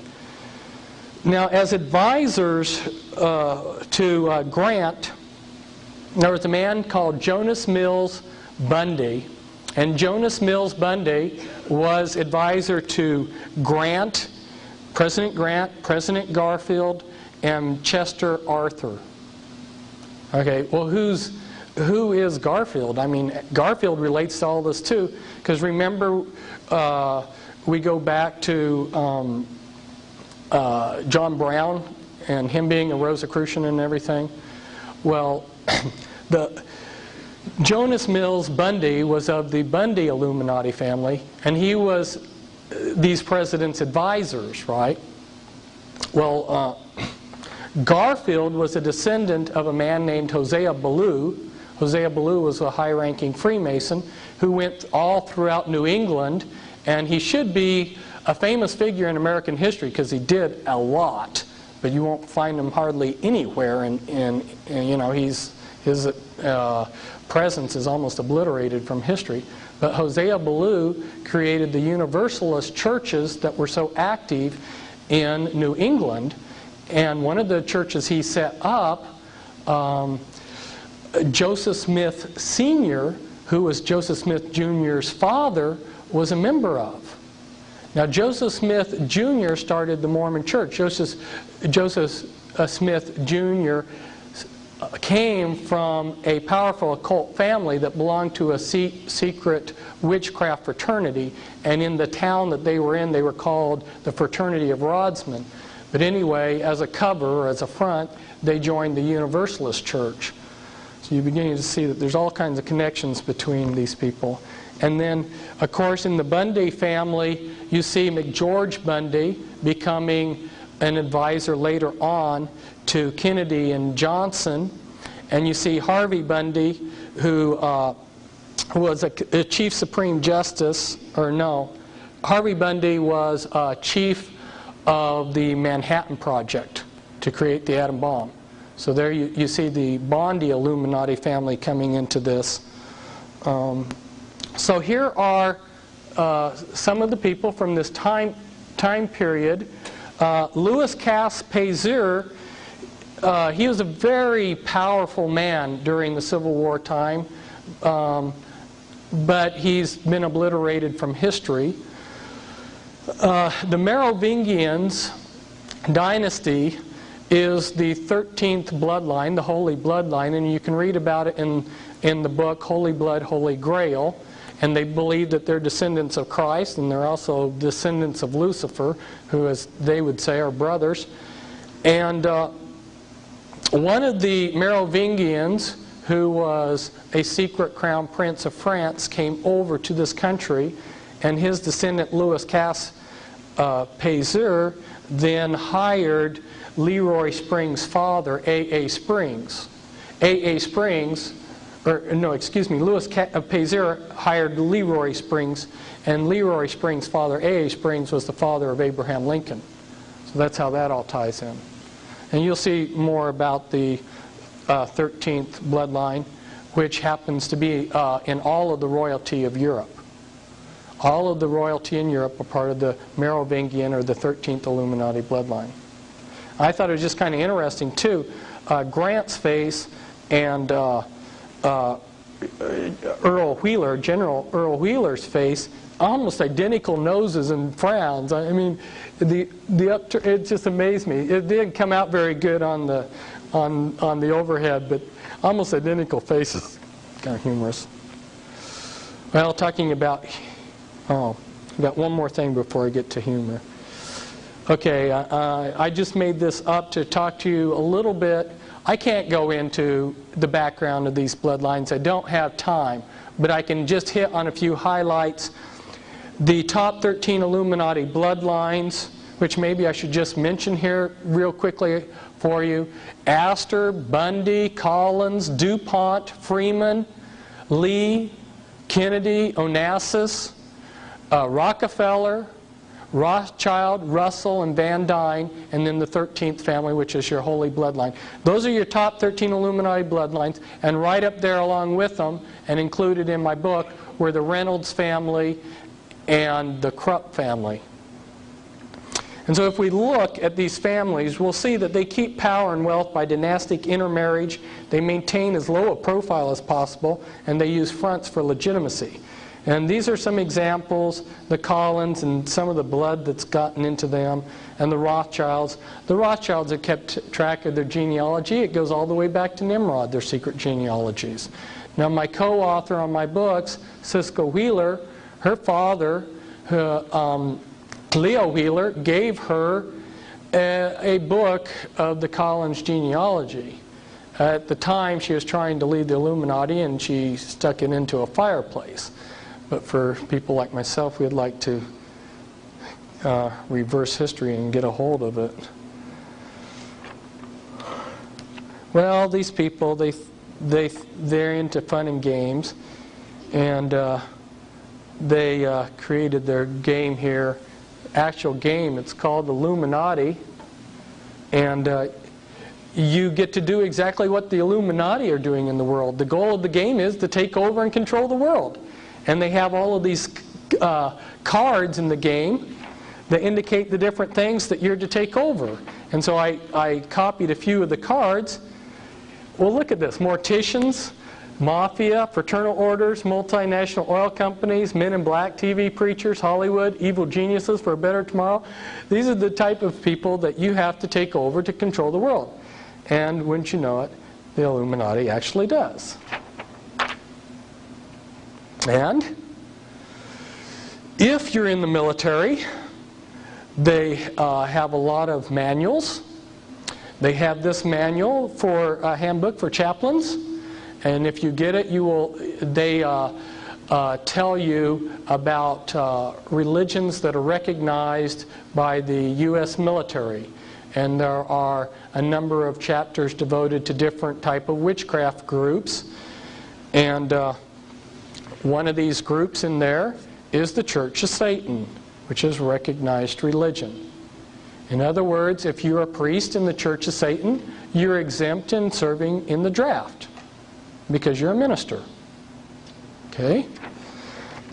In this book, this chaplain's book, it's interesting because they talk about the priests within the witchcraft, and they tell you in this book that there are 3 levels to in a witchcraft coven. I'm just saying that as documentation of the next thing that I'm going to show you, which is, that's how the Illuminati is organized, people. And there's a lot that can be said here. There's so many of these transparencies are like a week-long seminar, you know. But I don't have a week on each of them. I've tried to condense down here to show you how the original reconfiguration of the mystery religions in 1776 had 13 lifetime positions in the Illuminati, but that was too weldy. It's too difficult to go through 13 positions. So they reconfigured it around the Civil War time, and you've got 2 levels, and three components really that I should talk about. Isn't this very similar to the earlier pyramid that we showed? Remember? Where we had the broad masses and a clergy class and then secret ruling bodies? Very similar? Right? Yeah. The anarchy level. If you want to read about the anarchy level, I've got a book, Ezekiel 6:3, where I list hundreds and hundreds of witchcraft organizations and their addresses. I give hundreds of ritual sites all over the United States and Great Britain, and you can really bone up on it. And then I have a complete list of all the Illuminati standard rituals and a list of occult rituals, which every day of the year has something that could be celebrated by these people. So there's always an excuse to have some kind of witchcraft ceremony. They reconfigured things so that you've got an anarchy level and a hierarchy level. It's very good because the anarchy level is very confusing. The anarchy level are all these covens out there that have individual unique practices. None of them look related. So you enter witchcraft as a novice witch, and you become a craft practicing witch, 2nd degree, and then you become a master witch, which is identical to Freemasonry, the first 3 degrees, right? In fact, Freemasonry's rituals and witchcraft rituals are identical, except that Freemasons leave their clothes on. Then, if you're one of the people that are selected to become a hierarchy member, and I won't go through the process, their criteria, but if you are initiated into the hierarchy level, if you're in the women's, you'll become a Sisters of Light, and then as a teenager you'll be inducted into the Mothers of Darkness, and then from there you'll become a grandmother. And then beyond that, there's special positions. Now what's very confusing when you're dealing with people that come out of the Illuminati is that the Mafia and the Illuminati bloodlines each family has their own self-governing bodies. So within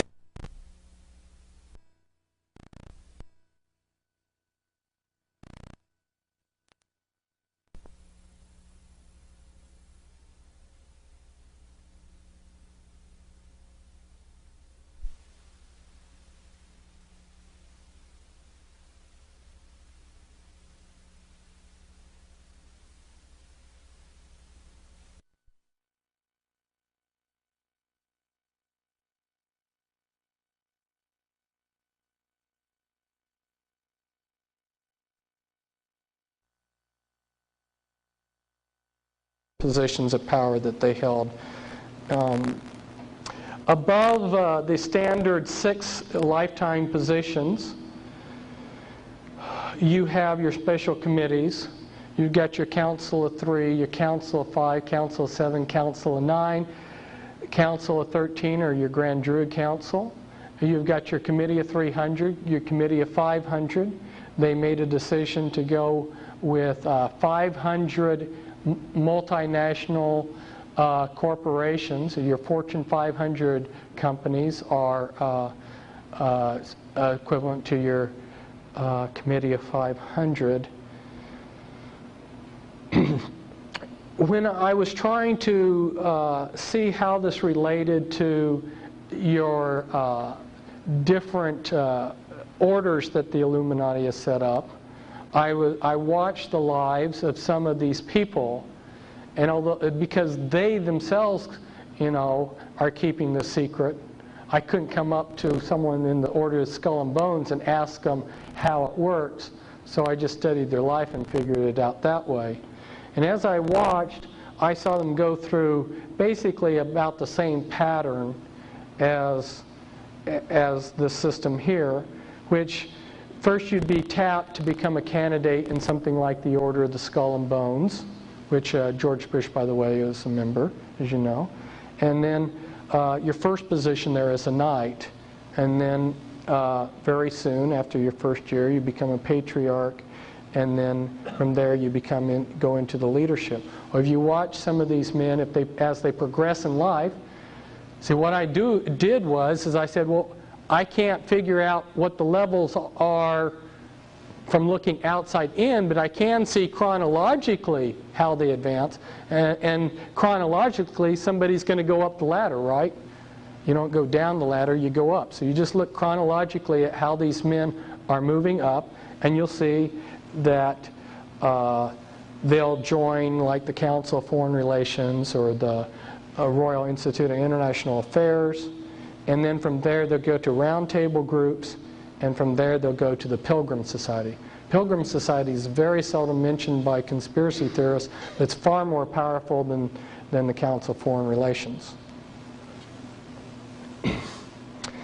And this is showing you some of the other relationships with some of these other things. The Illuminati itself, they are what's called Gnostics.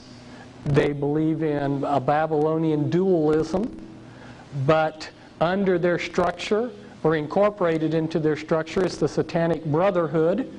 And within the Brotherhood, you'll find a three-tiered thing again. You got your Black Brotherhood, the Red Brotherhood, and as you go up, your Great White Brotherhood. I've shown you the steps there for the OTO. There's the Illuminati works through a lot of organizations, and when you understand the mind control later on, you'll understand better. There's so much to tell you, and it's so hard to explain because it has to be explained in steps. But later, I may be able to explain to you how somebody in the Illuminati can operate at all of these different levels.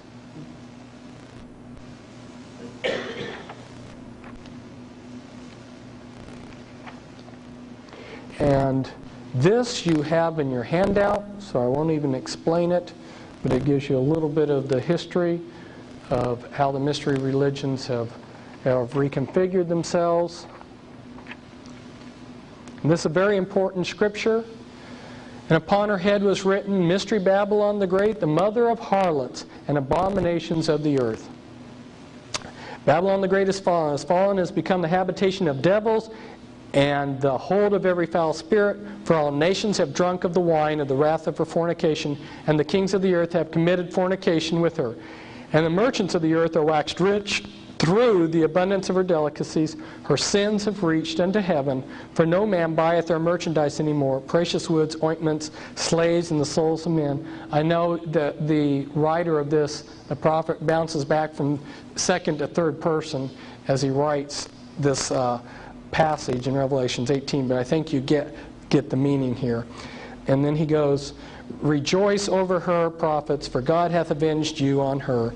And the light of a candle shall shine no more at all in thee, for by thy sorceries were all nations deceived, and in her was found the blood of the prophets and of saints and of all that were slain upon the earth. Ladies and gentlemen, the most popular Protestant interpretation of this verse is that this is referring to the Catholic Church. The Catholic Church was not even in existence when most of the prophets in the Bible were slain. This is referring to the mystery religions of Babylon, not the Catholic Church. Okay? The Catholic Church is a daughter. See, what are we talking about? We're talking about the mother of all harlots. And all nations. So anybody who tries to tell you that this is a Jewish conspiracy or that this is, whatever they've got in mind, it's all-encompassing. It defies labels. About the best label I can find for it is satanic. In fact, this year we have in the Scottish Rites book, the Scottish Rite Journal. Here the author tells us, and the double eagle is one of the logos of Freemasonry.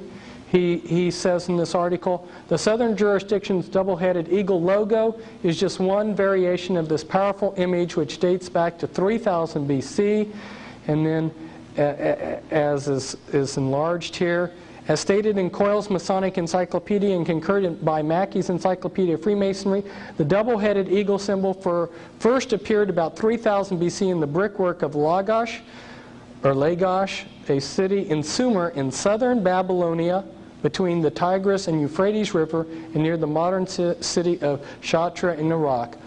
Lagash was an ancient center of art, literature, military, and political power. And then these are just a few. There's many, many more countries around the world that have taken the double-headed eagle as their logo. We're talking about Babylon the Great. Now remember I talked to you about Nimrod being in the Rothschild's genealogy? Well, what Nimrod did was, remember we had Gnosticism come in. You can be saved by knowledge, and then they realized, but knowledge is power, so we can start getting ourselves a secret power base here. Well, then along came Nimrod, and his great innovation is let's make this church organized and let's unify it, because Nimrod was a great warrior. Let's take this church, organized religion, and match it to state power. And by combining state power with a religion, like you saw the Catholic Church during the Middle Ages, you have something very powerful. That is Nimrod's Babylonian system. And throughout the world you'll see, like here, Colombia, Turkey, Bolivia, Chile, Honduras, Italy, El Salvador, Scotland, Philippines, Israel, Paraguay, Germany, Mexico, France, they all have the double-headed eagle as their logo. And there's others too, like Canada. This I just threw up here to show you that in my writings, like in my Be Wise as Serpents books, I try to untangle the confusion that's out there. There are so many of these groups with similar names. You talk about the Knights of Malta. There's all kinds of groups with the name Knights of Malta. And then the Knights of Malta go by several different names, which some of these other groups also go by. So nobody who's out there that's exposing this world system, this conspiracy, has really untangled this for people. And there's a lot of confusion going on out there. And so in order to help people, I've done some of that, taken the trouble to try to unscramble it for people. This comes from the Talmud, and this was the foreword to the Talmud. And it says, when we come to the Babylonian Gemara, which is the Talmud, we are dealing with what most people understand when they speak or write of the Talmud. Its birthplace, Babylonia, was an autonomous Jewish center for a longer period than any other land, namely from soon after 586 before the Christian era to the year 1940 after the Christian era, 1626 years. So that was a Jewish center there in Iraq for all those years down through modern history. And over here it says a reliable English translation of the whole Babylonian Talmud has long been looked forward to by scholars. All the censored passages reappear in the text or the notes. You see, when the Jews were in the Babylonian captivity, the mystery religions created a daughter organization of priesthood, which were called the Pharisees. It was a mystery religion, and they had a front, and they had the esoteric front, which looked good, and then they practiced their satanic rituals in secret, and that came from Babylon. And of course, they, like the Illuminati, they had wanted to keep their tradition secret for years, but they finally had to write it down. But there were a lot of passages that were censored out of the text that the public was allowed to see.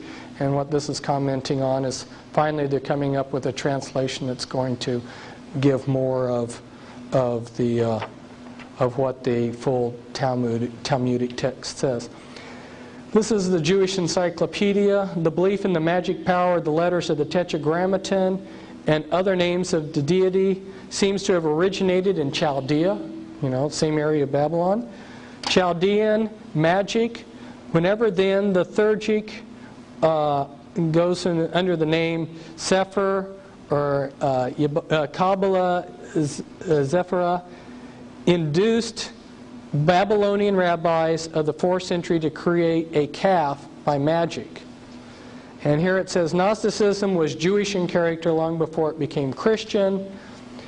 And the whole dualistic system of good and evil powers, which goes back to Zoroastrianism and ultimately to old Chaldea, can be traced through the Gnosticism having influenced the cosmology of the ancient Kabbalah before it reached the medieval one. And it says the Klepet, the medieval Kabbalah, are found in the old Babylonian incantations. So the Kabbalah is based on Babylonian magic.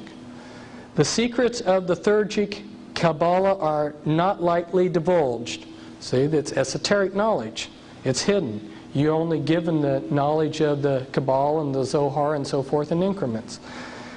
The whole system of conjuration of angels and demons by which the evil spirits were exorcised, even the magic sign or seal of King Solomon, known to the medieval Jews as the Shield of David, has been resurrected.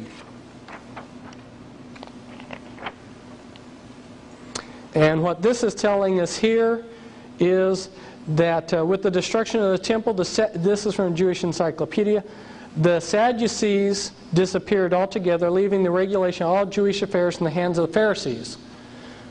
When the temple was destroyed, the group that took over Jewish life from then up till now has been the Pharisees. And the next paragraph bears that out. Henceforth, Jewish life was regulated by the teachings of the Pharisees, which were a branch of the mystery religions. The whole history of Judaism was reconstructed from the Pharisaic point of view, and a new aspect was given to the Sanhedrin of the past.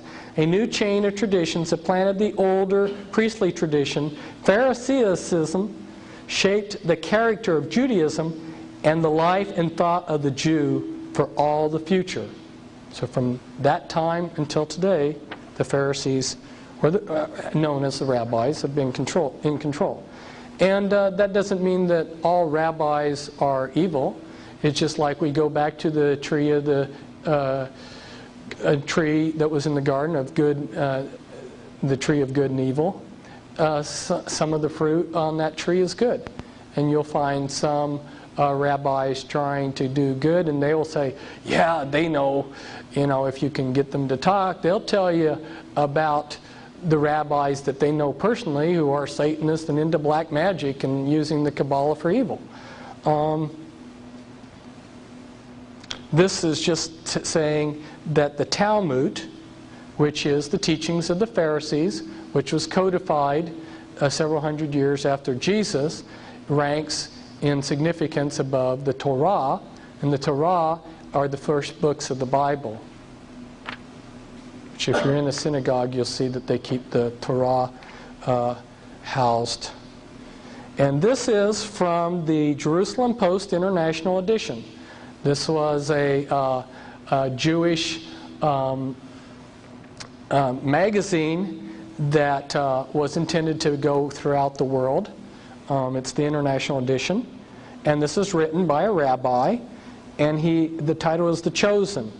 He says, countering Maimonides, who was a Jewish rabbi, the great medieval sage Rabbi Yehuda Halevi claims that simply being born Jewish is in itself a segula, a sign of privilege and uniqueness. Rabbi Yehuda Halevi divides the world into 4 realms, from the inanimate to the vegetation to living creatures to human beings. But above everything, God created the Jewish people, His own nation, charged with a certain mission on earth. Therefore, each person born a Jew is endowed with a special inyan Elohai, where we get the word Elohim, God, godly element. God doesn't make their distinctiveness dependent on religious observance. In other words, if you're born Jewish, according to this rabbi, you're divine.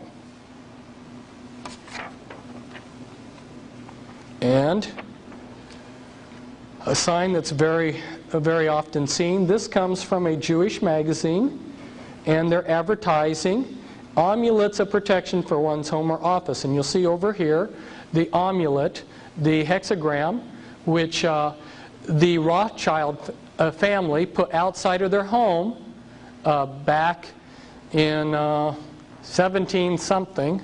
During the 1700s, they had a red sign in front of their house with this amulet to protect their home. And from that sign, they got the name Rothschild, which means in German, red shield, or the red sign, the red hexagram amulet sign that they had in front of their house. Before that time, they were known as Bauer. And there are Bauers here in this country who are descendants of that Rothschild lineage. So it was just Amschel Bauer that changed his name to Rothschild. These people are great at changing their names and hiding their lineages. I'll tell you, of all of the people that I have worked with that came out of the Illuminati, I so far haven't found one person whose last name matched the bloodline that they belong to. And if you know how many people are in power that have the last name, it really makes you wonder how prolific have these bloodlines been. You have to understand, if you're a multimillionaire and you can have 50 or 60 concubines out there having babies secretly and hiding all these lineages, you can have a lot of offspring. And they have the power to keep track of these genealogies. Again, going back to the Civil War, the Jesse James gang, you've heard of the James brothers. Well, the James were descendants of the Rothschilds. And Jesse James' father was a soldier in the Southern Army. He was the one who fired the first shot that started the Civil War at Fort Sumter. And Jesse James was a 33rd degree Freemason. And his father was in an occult organization that the Illuminati set up to create the Civil War, which was Order of the Golden Circle. See, it's a very small world at the top. I could go on and on. It gets kind of, when you're a researcher like me, your head begins to spin when you see people like Reagan and FDR being related in some way. Now, how is Reagan and FDR related? FDR's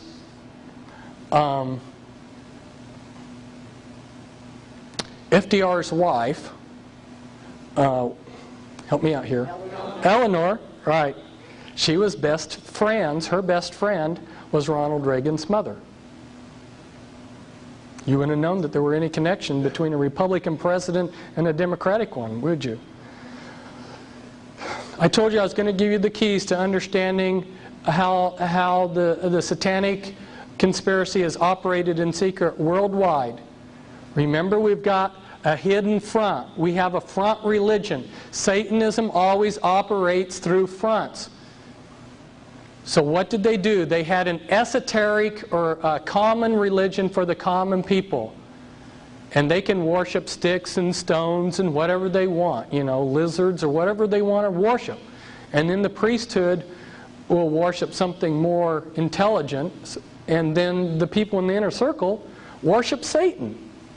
If you go all around the world, you'll see this is the key to uncovering satanic worship all around the world for all of history. The 5 interlocked concepts. All of these concepts are represented in the occult world around the world by snakes. The light bearer, gaining wisdom, the search for wisdom, sun worship, represented by snakes, the Kundalini force, and the regenerative principle, which is phallic worship. They're all represented by snakes, and they're all interchangeable for each other. If you go into certain Masonic rites, when they're talking about sex worship, they also believe that they're worshiping Lucifer when they're doing that. They're interchangeable. And I put this down here too because all around the world, in Babylon, ancient Babylon, in Switzerland, in India, in China, you'll see the caduceus used in the ancient world. That's a symbol for Gnostic dualism. Remember, the snake represents wisdom? Well, in the Illuminati, your good deeds must balance your bad deeds. So some of your greatest philanthropists are your greatest Satanists, because their good deeds must balance their bad deeds. Of course, their good deeds are usually self-fulfilling. One of the things that shocked me when I went in, and I had no axe to grind when I went in to understand how the world's run and who's in this conspiracy, I didn't care what I found, I just wanted to find the truth. I discovered that the Scottish element is just as strong as the Jewish element. It was rather shocking. And so I got this clan map of Scotland, and I highlighted some of the clans that you'll find members in the Illuminati. And here we've got the Mackenzies, who you'll find are very prominent in Freemasonry. And then you come over here and you'll find the Morgans and the Mackeys. Well, you've all heard of Morgan Guarantee Bank. And you come over here to the Sinclairs. The Sinclairs are Merovingians. They're of the top 13 Illuminati bloodline, and they were given a hereditary position to rule Freemasonry. And then you come down here, you got the Murrays and the Sutherlands, and they're very prominent in Freemasonry. And then here's the Mackenzies again, and the McDonalds. You'll find the McDonalds are a prominent Illuminati family, and you know, like Bilderbergers and people like that. And you come down here, more of the clan. You find the Shaws and the Grants, both Illuminati bloodlines. Douglases, Stewarts. Some of the Stewarts are in the Illuminati and good friends with the Rockefellers. Let's see, you've got the Clan Donald here. You've got the Kennedys down here. That's one of the top 13 Illuminati bloodlines. You've got the Campbells. The Campbells, another Illuminati Masonic thing. Cameron, that's one of the primary early programmers for the Illuminati was Ewan Cameron. He was Scottish, came over from Scotland. In fact, he would call his patients Lassie. And there's some others there. It's kind of hard to see, but you got the idea. That was a shocking thing for me to find out that the Scottish participation in this is so powerful. And I began to realize why they called it the Scottish Rite. And if you look at the Ku Klux Klan, it's based on Scottish Celtism. And it was created by several different Celtic secret societies, which I don't have time to go into. The Illuminati also helped them out. Now, a lot of people don't believe that there's such a thing as satanic ritual abuse, so I pulled this one out. It's in a museum. In the Illuminati, you're constantly having to make oaths to Satan, and you sign them in your own blood. This is a document, and it's in French, and the oath goes to Satan, to give you my body and soul, my life is holding it from you, having dedicated it forever without any will to repent. And this is one of the most secret buildings that the Illuminati has in the world. And I'm now going on tour to expose it. Happens to be in this little town of Muno, near the Belgium-French border. It's the Mother of Darkness Castle. Inside this castle, which has big doors, and you can't see it, this is just the entrance. This is just the gate, and then you go down a road to get to the castle. Okay. At the castle, you'll come to big doors, and once you go in it, there's a cathedral inside the castle, and then there's these big slate gray floor, and in the ceiling of the cathedral are 1,000 points of light. Now you know when Clinton says 1,000 points of light, or Bush, what he's referring to. It's this Mother of Darkness castle. Okay. Down in the basement, underneath the first floor, there's a secret floor that's down, which only special people are going to get down into it. Down there are rituals held every day. They bring in infants. Infants are pure and innocent. And every day they sacrifice a number of children, and they drain the blood from these children, and they write the history of how Satan's bringing in his New World Order on parchment down there.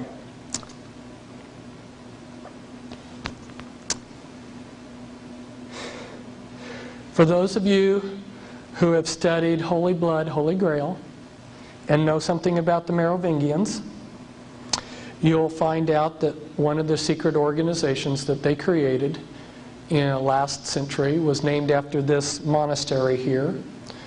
The Priory of Zion was set up by the 13th bloodline to protect their bloodline so that they can bring in their Antichrist, because they believe that they're descendants, blood descendants of Christ in the house of David. And one of their primary stomping grounds was this little area here. Just outside of Muno is this castle, Chateau Amorois or something. It means the Castle of Kings, which is kind of misleading because only mothers of darkness, only women go in there. Very seldom do men go into this castle. They do their Kabbalistic path workings there in this castle. They'll fly mothers of darkness from all over the world for high-level rituals there. But anyway, just about 4 miles away, the scale here is very small. So there's only 4 or 5 miles here between. This is Abbé d'Orval right here, and there was a King Dagobert the Fourth, who was killed. He was one of the last great Merovingians, and you'll see a skull in a little bit. And he was killed near here, in this area, hunting. And then the Merovingian dynasty, after he was killed, sort of went into hiding. The Catholic Church for a while tried to subvert it, and Dagobert I has been eliminated. Am I getting it correct? Is it the third or the fourth? Anyway, what's interesting is if you look in the lineages of the kings, that number is left out in European history. And you know, as you get kings, you go 1, 2, 3, 4. So if the third one or the is missing, something wrong with history. But they tried to erase him out of history. The Catholic Church did, because the Catholic Church at that time was in competition with this Illuminati bloodline. This monastery here is where Peter the Hermit set out And the Merovingian dynasty created the Crusades because they were the house of David.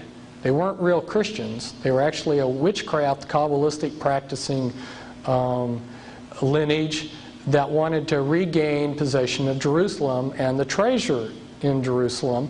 And they sent out Peter the hermit from this monastery, and he was a dynamic monk who preached all over Europe and got the Crusades started.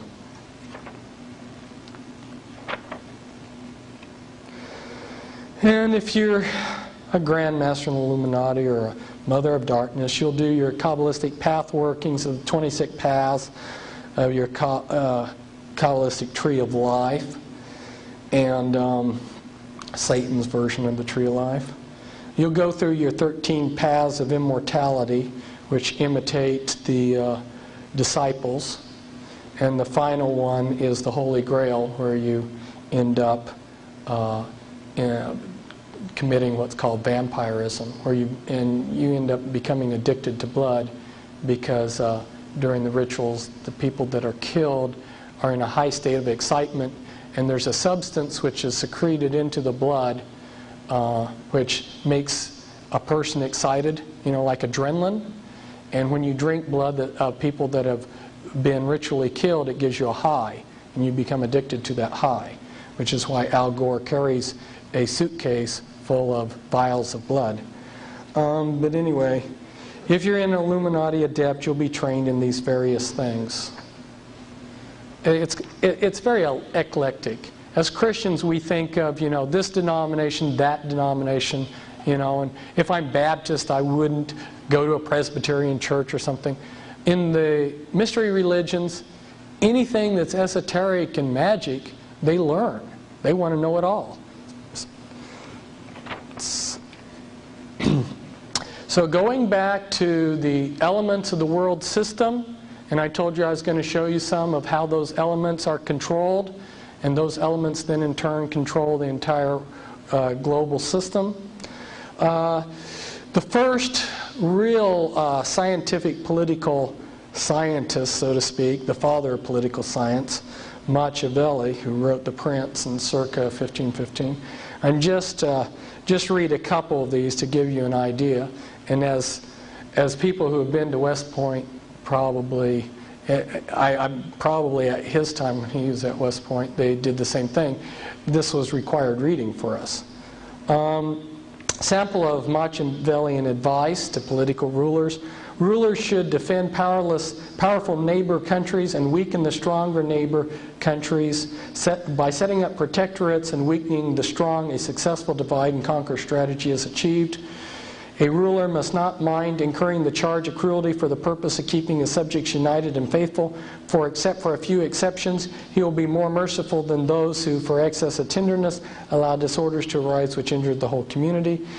Men have less scruples in offending one who makes himself loved than one who makes himself feared. Love is broken whenever it serves selfish men's purposes, but fear is maintained by a dread of punishment which never fails. Still, a ruler should make himself feared in such a way that if he does not gain love, then he at any rate avoids hatred. So the Satan inspired, when you read The Prince, I can see nothing but Satan inspiring the work as to how to create political science in order to scientifically control the world. Oop, long stack.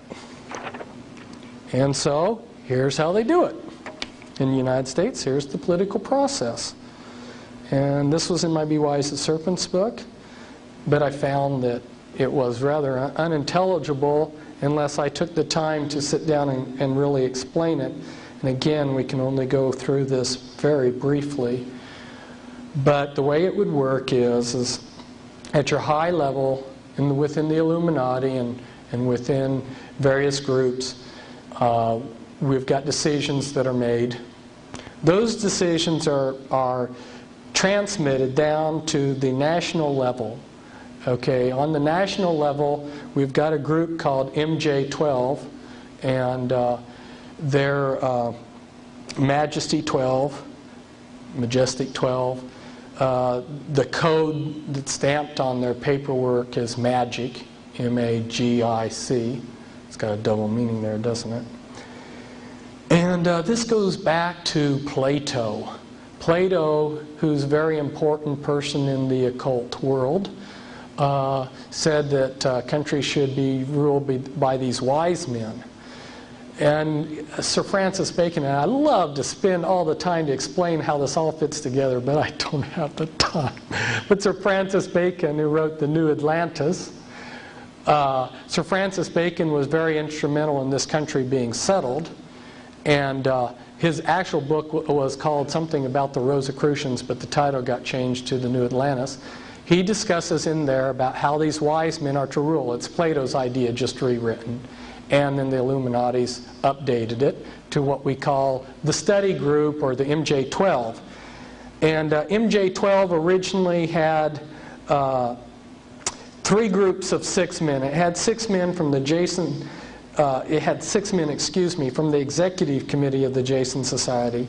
It had 6 men from the executive committee of the Jason Group, and then it had men in key positions in the government, such as head of CIA, National Security Council, FBI director, and then it had a head over it. So it had 666 and a head over it. In Reagan's administration, I think it was that they upgraded the group to 40. But this group has gone under a whole long list of code names. I list some of them in my Be Wise as Serpents book, which by the way isn't back there. It's out of print. PL40 is one of the code names of this group. They've tried to look like a leaderless group. They've tried to look like a group that's not even a group, that just suddenly, you know, a group of elite guys happen to meet at the golf club and talk, you know. But this is the wise men. It's the wise men concept that the occult world talks about. But they can't make all the decisions. A group of 12 men or 40 men can't make all the decisions. There's too many decisions. So they pass it down to the level 2 decision makers, which are the policy planning groups. Policy planning groups include the Council of Foreign Relations, Trilateral Commission, Brookings Institute, the Business Roundtable, the American Enterprise Institute, the Population Council, Resources for the Future, Urban Institute. These people make decisions. Okay, but they can't make all the decisions still. There's still more decisions. So there's intermediate group. They pass some of the decision making on down to the research policy planning groups. And I've just listed a few of those. The RAND Corporation, the Stanford Research Institute, and the Hudson Institute. So let's say the Stanford Research Institute has been given a problem. They formulate an answer. They pass it on to the Council of Foreign Relations. If you look at the way it works, Council of Foreign Relations almost always rubber stamps the decision. But it has to be rubber stamped before the Illuminati act on it. Okay? How does this work? Okay, the decision is made here, and then it's transmitted to the decision makers. Okay, but they want us to ask them for what they want to do. It's a big, long process. They don't just do it. Okay, so what they'll do is the President of the United States will say, or some other leader, you know, on some administrative council or something, they'll say, we have a problem. We need to get answers. We're going to create this research project or this research group to research this project. So then this group starts with all kinds of millions of dollars of funding, and they research for 10 years, and they come up with piles of research that researchers even like myself aren't going to wade through with their final conclusion, which, by the way, happens to be what the decision was made years before anyway. So then the newspapers, which are controlled by them, these are your opinion makers, who intelligence agencies, national news media, and government councils, they'll start broadcasting what this decision was. These people studied this problem, and this is the best advice. This is the answer. So, and then they'll even get a few of their people, their lackeys, that make it look like the grassroots are in favor of this. So the newspapers are promoting it, a few people in the grassroots are promoting it, and they pass the legislation and it becomes law. And if people don't want to go along with the plan, they always have their covert enforcers. They have all kinds of people in all different kinds of locations to pull the strings, that if there's rough edges, they smooth it out. And this is behind the scenes. The Illuminati have their area boards set up all over the country. They set up, they divided the country into 10 area boards, which are approximately 13 state area per area board. Or I take that back. There are 4 areas of 13, and those areas then are broken up into area boards. Now, what is an area board? In this area, you will have the leaders of occult groups that are part of the, definitely directly part of the Illuminati system. They will be allowed to send representatives to the secret area board. There isn't a fixed number of people. And when they have their area board meetings, they will coordinate their activities of these different occult groups. This is why you looked over in Japan and you saw the Church of Scientology, I believe, that sent recruits over to that radical Japanese group that was doing all of the chemical bombings in the tunnels and everything. See, they swap members back and forth. If they need to shift members to a new group, they do it, you know. This is how they coordinate their activities on the occult area boards. So when they wanted to create federal regions, guess what model they used? They just created the federal regions in the approximate locations that their occult area boards were already operating in.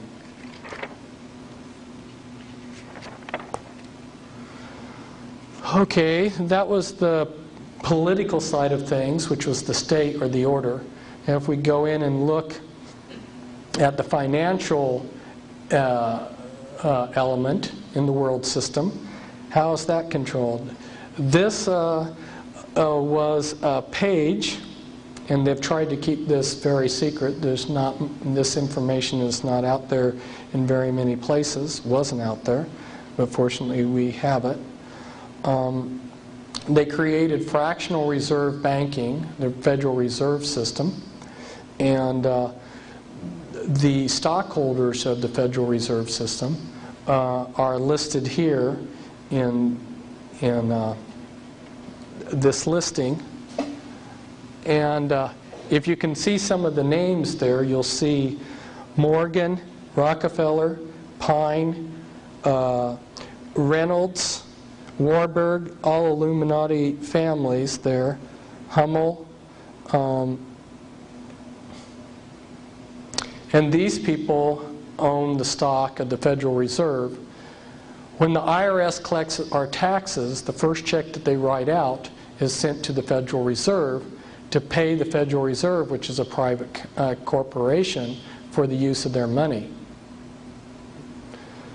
And that check is billions of dollars. It's a huge check. So I can't remember now the figure off the top of my head what it is we pay in interest for the privilege to use the Federal Reserve's money. This is just like Federal Express. Federal Express is not part of the government. It's owned by the Rothschilds.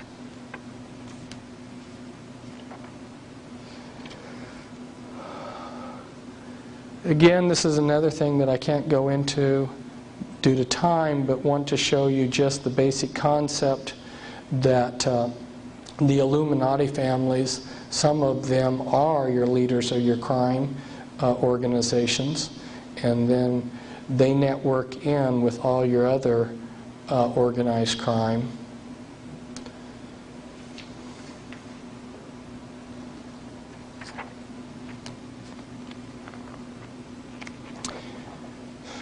Remember, we talked about health and markets and things like this. This is some parts of the Illuminati control over the world's grains and food. Societe Generale, holding company that was set up by the elite. They use a lot of holding companies. One of the ways that they discovered to keep your business coordinated, let's say you have 5 sons, you place each one of those sons into a different business, and then each of those businesses are controlled by a holding company. Nobody can even see that these 5 companies are interconnected because they don't know about the holding company. We've got management over here. See some of your leading families over here. And then I go into some of the important companies that, like Archer Daniel Midland Company, your hide cartel, your grain cartel, and since Iowa beef. And then you've got your enforcement, your government enforcement groups, like the USDA, which if you're not a company within the cartel, they can use the laws to destroy you. And then the manipulation, like the weather, which is, again, another vast subject. But this is maybe a poor representation of the way they're controlling weather. There's not a whole lot of proof here on a vast subject, but I just grabbed something real quickly. Zbigniew Brzezinski, who happens to be somebody who's one of the controllers of slaves within Monarch Project that we'll talk about later, he talks about how weather manipulation can be employed as a weapon in his book, Between Two Ages. There's another one of my charts. This is showing how healthcare is controlled.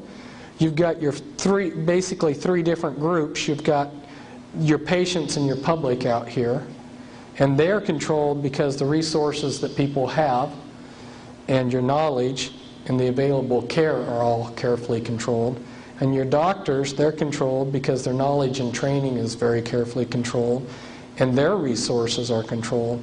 And their licensing and certification are controlled.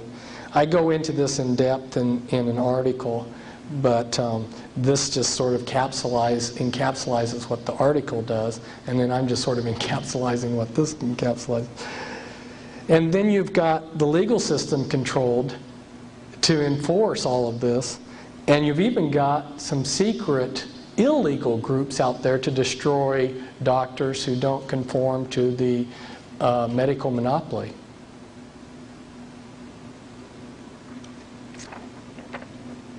Very powerful. This is Illuminati control, Illuminati mob control of Hollywood. You got your mafia and Illuminati councils. One of your main groups there for control was Music Corporation of America, which controlled the American film industry and had a monopoly. And they got a monopoly because they made a sweetheart deal with the unions. And under Ronald Reagan, he cut a deal with MCA, a secret sweetheart deal with the Screen Actors Guild. And the American Federation of Musicians, too, cut a special deal so that the non-Illuminati competition got cut out. And then I mentioned here, down here as an example, your Rat Pack, which are... you probably, if you followed Hollywood and actors, you've seen who the Rat Pack is: Dean Martin, Frank Sinatra, Sammy Davis Jr., Peter Lawford, and Joy Bishop. These are men that are connected with Satanism and the mob and mind control. And talking a little bit about how the Illuminati families tie in genetically with some of these, and just giving a little sampling here of some of the leadership of some of these companies. I mean, this could just go on and on. If you look at the leadership of some of these companies, some of these groups that are controlling Hollywood, you'll see the Illuminati presence there. Like 20th Century Fox Board of Directors was Illuminatus William Randolph Hearst Jr., and with a director, Malcolm McIntyre, who was also an Illuminati. Okay, there's your top bloodlines.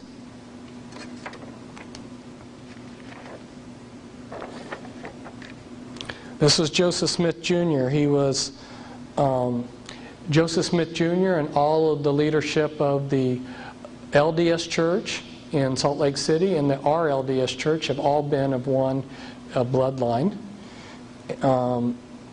In fact, their present leader, Gordon B. Hinckley, I believe is a Merovingian descendant through Nathaniel Hinckley. And that goes back to the Plantagenet family, who were Merovingians. Joseph Smith Jr., these were his magic amulets that he carried. This was a pouch that he had for his magic parchment. This was a serpent's cane, or a staff that he had, a ritual staff that Joseph Smith had. And this was his ritual athema that he had, and the ritual inscription on it. Joseph Smith Jr. created a high rite of Freemasonry, and he got some of the Freemasons upset in his area, and they murdered him. This is a seer stone, a magic seer stone that Joseph Smith Jr. had, and another pair of magic parchments that Joseph Smith used that were his, that were passed down generationally. And this is Brigham Young with his Masonic pin there. And these people are the Merovingian dynasty and the tribe of Dan. You'll find out that when the Mormons got started, they created a secret group called the Danites, which were assassins to keep their opponents, or kill their opponents. And here's Dagobert's skull, and it's preserved in a convent. And this was St. Clair, who was at one time the leading Merovingian, or the head of the Priory of Zion, which in French is something like Peu de Zion. I don't speak French, so.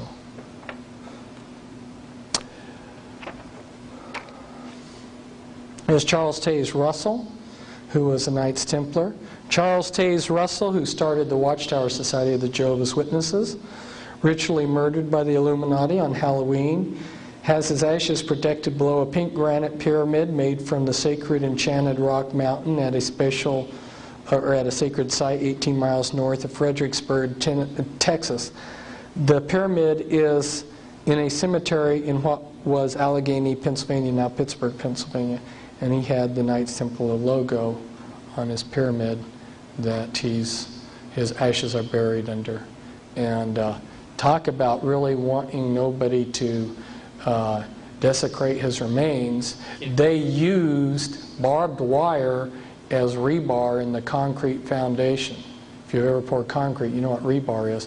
Well, they used barbed wire for rebar to make sure nobody got through to his ashes.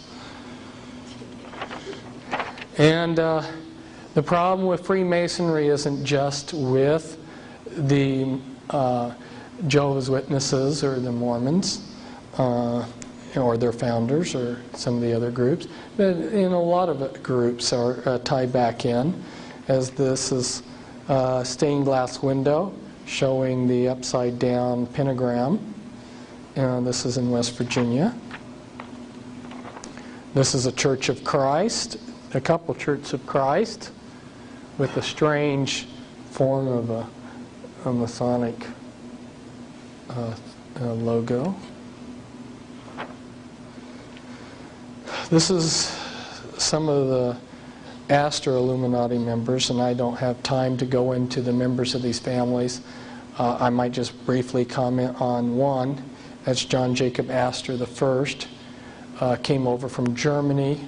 The Illuminati gave him a concession to operate drug smuggling. There had been fur trading going on in North America for several centuries. Remember, Columbus came in 1492 and people started trading furs with the Indians soon after that. Well, he came to the United States after the Revolutionary War. Within a matter of just a few years, he had a total monopoly over the entire fur trade in North America. How did he do that?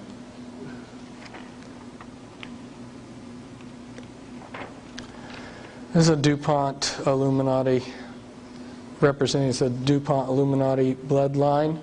You recently had one of them in the news, but for the sake of time, maybe I'll just make a little comment about them. The DuPonts have been part of the military establishment. They have produced the gunpowder for the United States since before the War of 1812.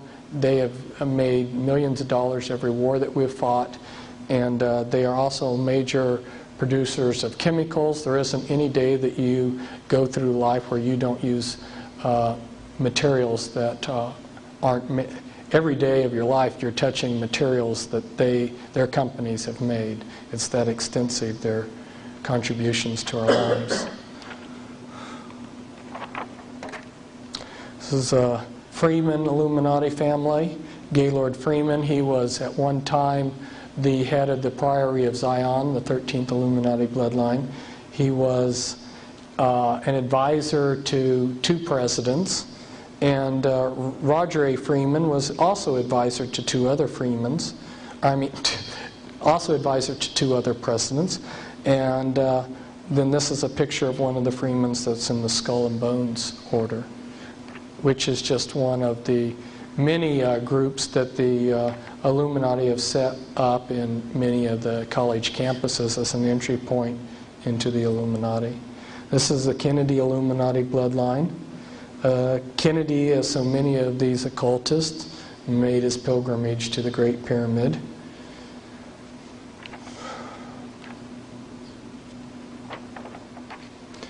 And one of JFK's girlfriends was Jane Mansfield, who was a member of the Church of Satan.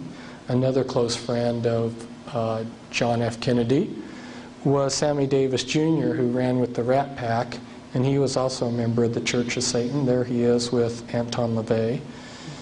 And the first Kennedy in history was named Brian Boru. He was also had the name Brian Kennedy, and he was the ruler in Ireland, and from his royal seed came a lot of other aristocratic Kennedys throughout history.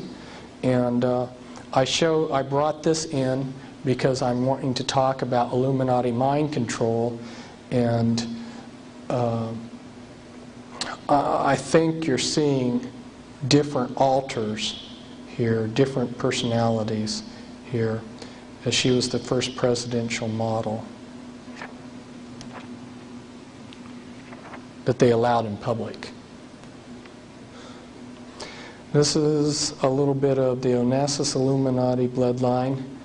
The Lee Illuminati bloodline, a very ancient aristocratic bloodline in China.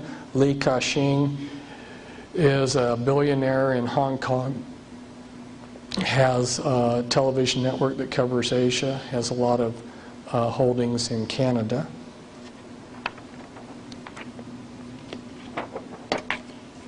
Rockefeller Illuminati bloodline. And Winthrop there was reported to have the largest porn collection in all the world. He was gay and homosexual, and is one of the big money bags behind Clinton, besides Pamela Harriman. And this is, you can pronounce his name Guy de Rothschild or Guy de Rothschild, if you want a more French pronunciation, Guido. I believe that from working with high-level Illuminati people, that he is either the father of the Antichrist or the father of the Antichrist John the Baptist.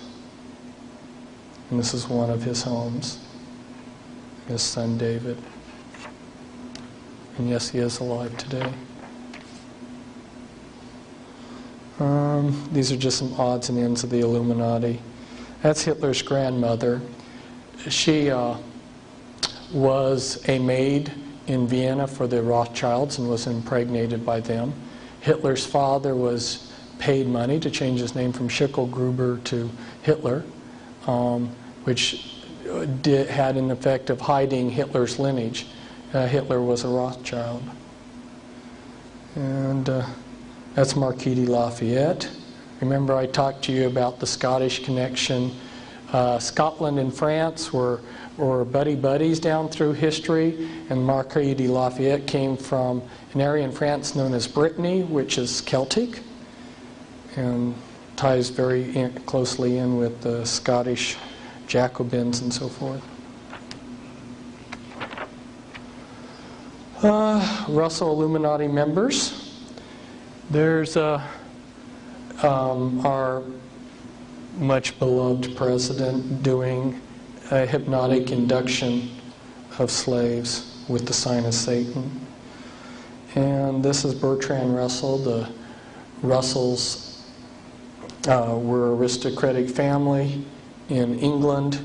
The Russells have been very prominent in helping set up a lot of religions and other groups. William Huntington Russell and Samuel Russell were involved with drug trades and setting up the Order of the Skull and Bones, which was created, by the way, at Yale. Yale being a Unitarian college that already had Illuminati secret societies at it before Yale came. Well, it's very hard for people to see that there's a conspiracy because everything's so broken down on our level into tiny pieces. So I thought if I went in reverse, it might help people see how all of these fragments connect into the whole. You've got different Illuminati goals that are set, and then those goals are broken down into further goals, and then they take all of their different groups throughout the world system and have them participate in different ways. So like, let's say the objective is Illuminati authority. Okay, A, know everything about people, Big Brother. So they've got 9 beast computers which are tracking all people. People are tracked from the cradle to the grave. The IRS, the Jesuits, and other people have a complete memberships of all types of churches on their computers. The LDS are compiling on computer the family histories of everyone alive. The Mormon Church has made it the primary duty of all Mormons to do genealogy work. And they have gone to every nation in the world, and even nations like Red China have allowed them to go in and photograph all of their records. And they have brought these records back, and you'll see where they keep them in a minute. And the task of assembling the backgrounds on everybody is so monumental that they're even secretly getting students in the public schools to participate in this work. Then you get your CIA, IRS, FBI, NSA records of all potential opponents to the New World Order. Got Social Security numbers and Social Insurance numbers to track all people. You've got banks and crediting keeping track of people. You know, when you're making a transaction on your ATM in a few seconds, it's recorded in the beast computer. And then you've got your 911 numbers.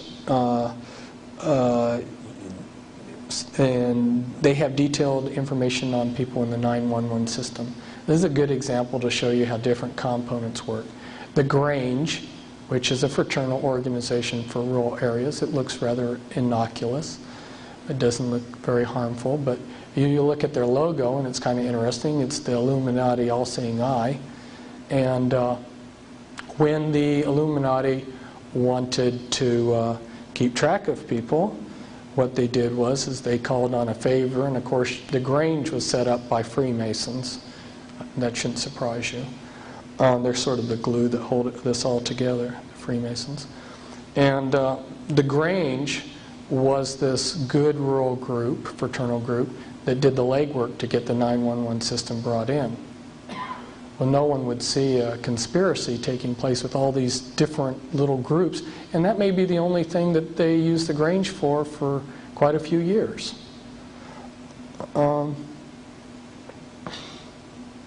What's strange about that? I mean, what's negative about that? In the 911 system, they can record anything and they do, about you.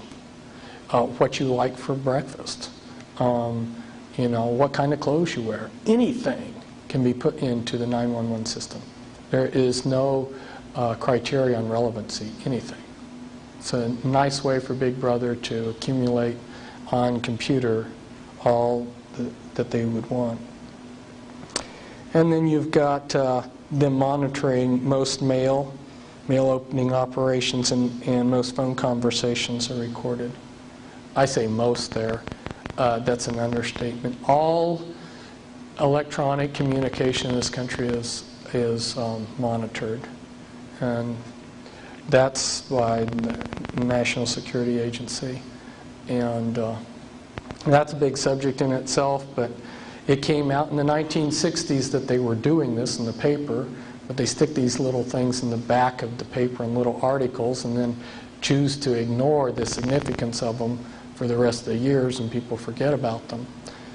But during the Israeli-Arab War in 1967, to give you an example of the military capabilities of the world system, they had voice prints of every Israeli officer and every Arab officer too. And if you can imagine, when a war's going on, you've got all these people with walkie-talkies and radios and everything, and an American spy ship is off the coast of Israel, and it's picking up all of these thousands of signals, and it's just a spaghetti mix of signals. Their computers can take and unscramble all of these signals, tell where they come from, and because they have every officer's voice print, they can know via the computer who's talking. So they knew during the entire war where every Israeli and Arab unit was, because they knew the officers that went to those units, and if they got a transmission from such and such geographic site, they knew that that officer's unit was there. And you can trust me that they have people like myself, my voice print.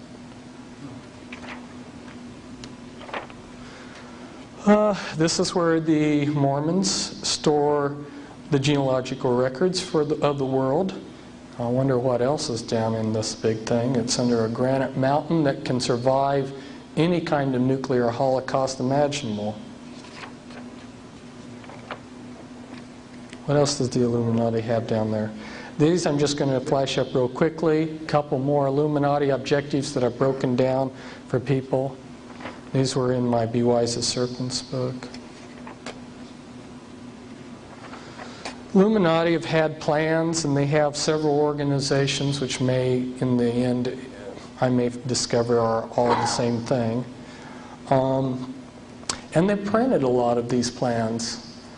So you've had these books coming out over the years that have revealed to us a lot of what they're going to do. And you go in and you read H.G. Wells' books like The Open Conspiracy and the New World Order, the World Order and the Modern Utopia, and he describes to a T a lot of the things that are happening. In fact, they made a movie of one of his books. He wrote a book, The Shape of Things to Come, and they made a movie of it, and it showed that in the future, the New World Order, and they call it the New World Order, bombed Iraq with fleets of sort of delta wing type planes. Well, what did we see during the Gulf War? Exactly what he predicted back in 1938, exactly to a T. And I'll show you in the movie somewhere when we get to it. I threw this in as a sample. You read through these people's stuff and it'll blow you away, because here in Manly P. Hall back in 1972, and then you go back and look at what Jefferson was writing. Thomas Jefferson was one of the Illuminati. And then you look at Clymer's Fundamental Laws back in 1916, and they're predicting NAFTA. Clymer was saying that the capstone would be placed on the Illuminati pyramid when Mexico, United States, and Canada peacefully merged. And they had to be peacefully merged because there was an occult significance to that. So by debriefing people that have been high up in the Illuminati and been in on planning sessions and heard things of what were going to happen. I knew the Bosnian conflict was going to happen. I knew they were going to blow up a federal building like in Tulsa. I knew a lot of these things. And here's a photograph off of that movie, The Shape of Things to Come, which was H.G. Wells' book. And guess what their logo was? It's the winged sun disk, which is an Egyptian magic symbol, which is used by Charles Taze Russell, who started the Watchtower Society, and is used by the Theosophical Society, and is used by Aleister Crowley on his material, who is a Satanist. So winged sun disk, the satanic Egyptian hermetic symbol, will be the, according to H.G. Wells, the symbol of the New World Order. By the way, who was H.G. Wells? Well, he was leader of the Fabian Society, Fabian Socialism, and he is also a Freemason. In fact, one Masonic book says that he's one of their best prophets. And I don't have time to go into this either, but they've had their great minds thinking on how to set up this cover government so that the people feel like they're governing themselves when they'll be ruling from behind. And, you know, they'll set up the House of People and the House of Counselors and the House of Nations, and then they'll have these various groups, the World Judiciary, the World Executive, the Enforcement System, and 20 World a council of 5 World Ombudsmen. And then you'll have administrations and agencies to integrate your world government. And the people will be very happy that they will think that they're ruling themselves. Now we're coming to the most important topic. And everything I've said up to now pales in insignificance to what I have to tell you about now. And that's the Illuminati's mind control. And it was such a vast and important topic that spending an hour or 2 hours or 3 hours doesn't even begin to open up the subject. And so that's why I haven't spent all this time talking on it, is that I realized that it's just too vast. You've heard New Agers talk about a paradigm shift. When you understand the ramifications of the Illuminati's mind control, everything that you knew about human behavior and how you looked at people and rated them is obsolete. Okay? And it's taken me years for the impact of this mind control to be worked through me to where I can really appreciate, because I want to go into denial too sometimes about the ramifications. This is from the New York Times, and what this is talking about is back in September 2nd, 1977, Admiral Stansfield Turner, who was director of the CIA, went before a Senate committee that was investigating things, and he admitted, yes, the CIA has been conducting mind control on countless numbers of innocent victims and it was being done without their consent. And he even explained some of how it was being done. Yes, hypnosis and drugs and electric shock. And he even talked some about how extensive it was. There was 80 important American institutions that were involved in this. 40 medical colleges, all these universities, yes, they were all cooperating with the CIA in this mind control. But even though he admitted this, one is a little of it came out then in the New York Times here, but about MKUltra.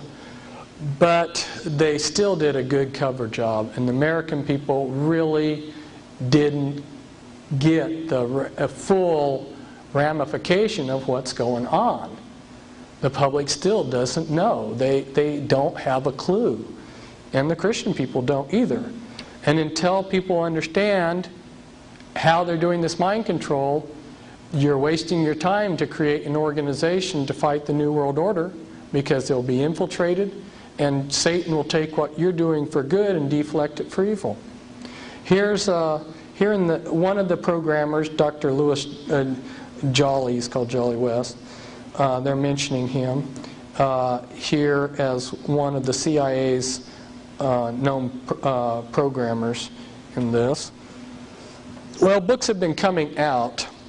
I started exposing the Illuminati's mind control with trepidation back in 91, and in 92 I came out with a monograph on it, and then the last year I came out with a book, which is a guidebook, an illustrated guidebook, and then this year I came out with a full-blown expose, which is volume 2, and it's the Illuminati formula used to create an undetectable, total mind-controlled slave. Why did I have such a long title? Because it is totally undetectable when it is functioning correctly, and it is total. It controls the person's entire mind and their body. It is a group package. The reason that this mind control is so powerful is because they have taken every possible type of mind control and combined it in an extremely sophisticated package.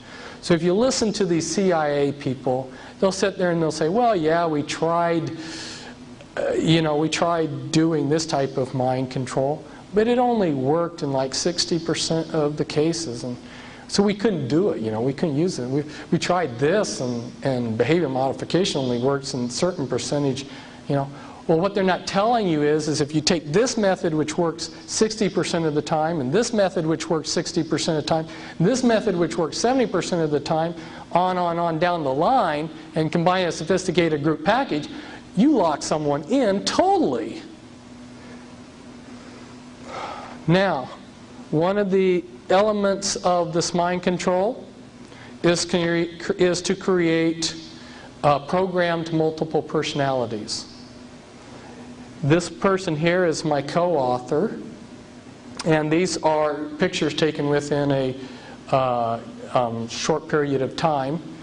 Here you're looking at one of her front altars, and this was an altar that was created to be what we would call like a madame.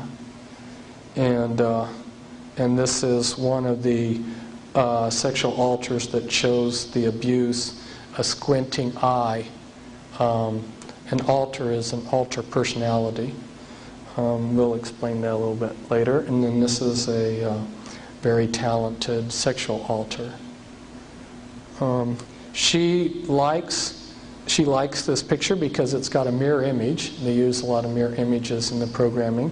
And she was programmed to see herself as a cat. There's a lot of dehumanization done in the monarch programming. What they do is they work off of the principle that the mind is a supercomputer. You've heard that analogy made before. And just like what they had to do to make computers worthwhile, they had to learn how to section off memory so that it can't be touched. Like when you reboot your computer, it's being rebooted by memory that you can't touch. Well, the way to do that with the mind is amnesia walls. The Illuminati learned, the mystery religions learned centuries ago that through trauma, the mind will protect itself from that trauma by building an amnesia wall around it. In war, it's called post-traumatic stress syndrome. And if you have a soldier that, like let's say his buddy is blown to bits right in front of him, he may totally black out that part of his if you put a timeline, well then that particular event in time has amnesia walls around it. Okay, so through the most horrendous traumas that they can imagine, because the worse the trauma, the better it works, right? The better the amnesia wall. So through a horrendous series of traumas, they shatter these people's minds up with amnesia walls, and then they know how to go in and find those little pieces of the mind, and then they build upon those pieces. They build whatever they want, because those little pieces of the mind, don't know anything except what they're shown. They only hold the body when their hypnotic cue to pull them to the front is given, unless they're a front altar. So they will break a person's mind. A common Illuminati model might have like 10,000 personalities. A horrendous amount of torture. An unbelievable amount of torture their entire lives. And Ronald Reagan, who people think of as a good guy, he had his share of monarch slaves to service him. The type of things that they use monarch slaves for. He felt like, as President of the United States, it was below his dignity to get up and go to the restroom. He used a monarch slave as a urinal in the evenings. That's just giving you a little clue as as to the types of uses for these monarch slaves. They're not used for legitimate purposes. They're used for the most ghastly, nefarious things, and they can get the slave to do anything they want. Now, what's been going on hasn't been kept totally secret, but when people like myself started exposing it, they came back with a really vicious counterattack. It's the False Memory Syndrome Foundation, headquartered out of Philadelphia. I know these people. They're abusers themselves, pedophiles, and programmed people themselves. And they've got 40,000 lawsuits in this country against therapists for false memory. And what they did is they just infiltrated in slaves to each of these therapists that were trying to help people that had been abused by this mind control, and then initiated lawsuits that a therapist had planted false memories into them. So they may even, the way it's going, they may even take down the entire profession of psychiatry with it. Because if you know about psychoanalysis and things like this, if you take away from psychiatrists the ability to touch people's memories, you're going to sink the whole profession. But they're willing to do that to protect their mind control. I've been working with, and more as a friend than anything else, but to some degree working with the programming, with 24 victims of this mind control. I know I have met, I'd say, hundreds of, very many, too many for me to count, the victims of this type of mind control. And it's very sophisticated. I'm not going to go into yikes. I am not going to go into how it's done, but I just wanted to inform you of the ramifications of it so that you had an idea, because when you go into a church, you can't use as a litmus test, is the minister preaching the Word of God? Unless you could follow them around 24 hours a day and you understood how hand gestures and stuff can be used for programming and stuff, you wouldn't know the other side. By having these multiple personalities, they're quite capable of creating a Dr. Jekyll, Mr. Hyde effect with people. And they like to create the best front they can for their slaves.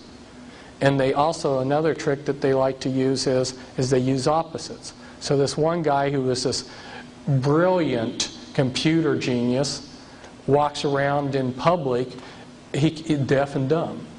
You know, nobody would suspect that at a certain time he clicks into his genius personality and helps them with computers, and then the rest of the time the public thinks he's this blooming idiot.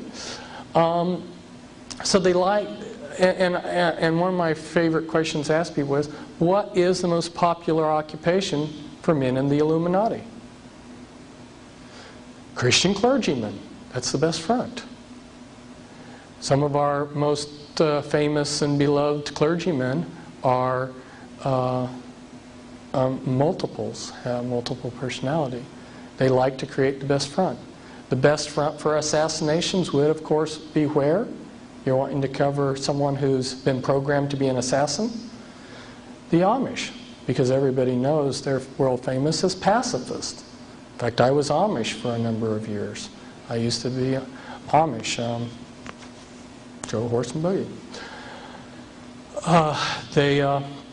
If they wanted to use an Amishman as an assassin, and he spent a lifetime of being programmed, and then they, through their cues and their triggers, they set off a program that's been pre-programmed into the person. These people are just like human computers.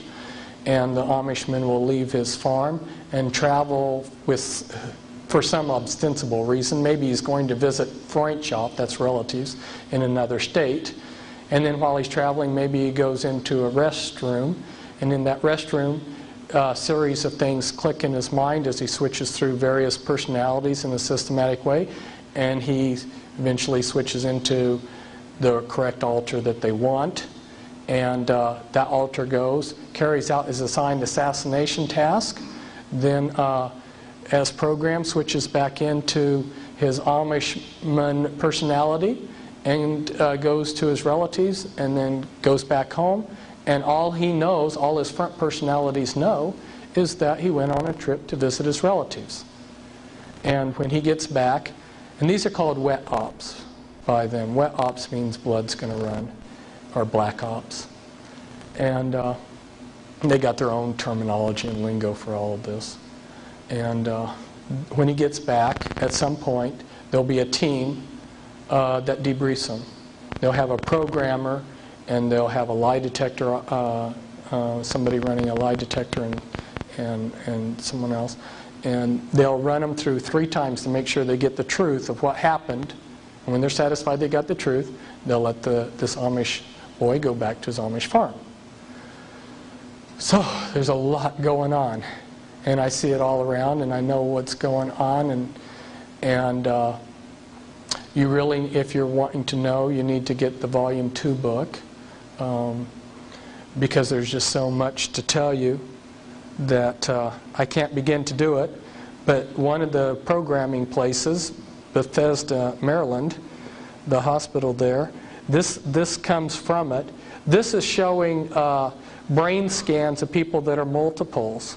And it's showing that somebody who pretends to be different personalities has a different brain than somebody who shifts from different personality to different personality. A person with multiple personality disorder has a different brain. It's actually physically different after all the traumas and amnesia walls and programming.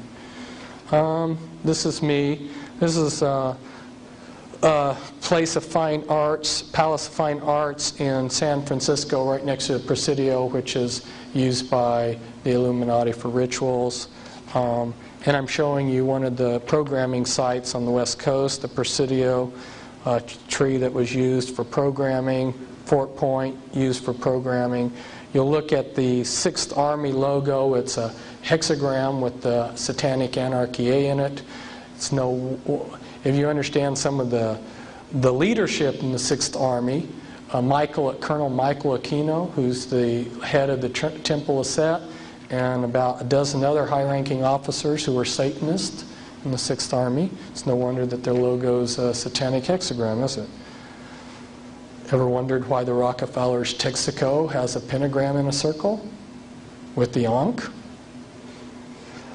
These are some more pictures of, this was the church at the Presidio was used for Illuminati rituals. Alcatraz was used for rituals and programming.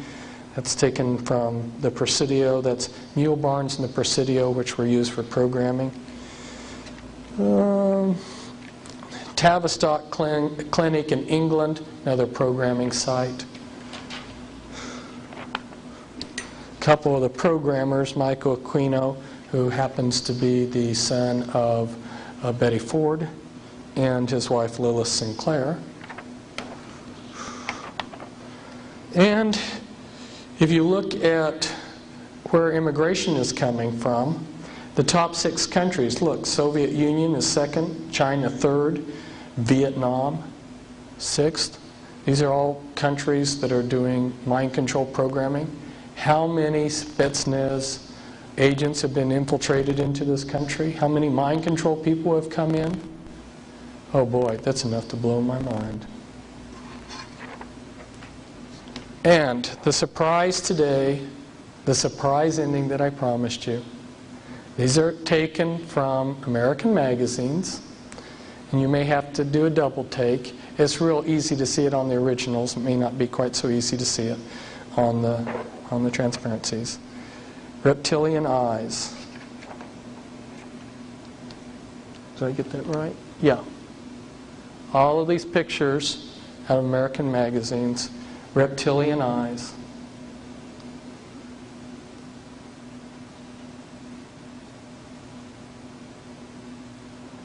So like the lady who told all these stories in Arabia, you know, you'll have to invite me back for me to tell you more.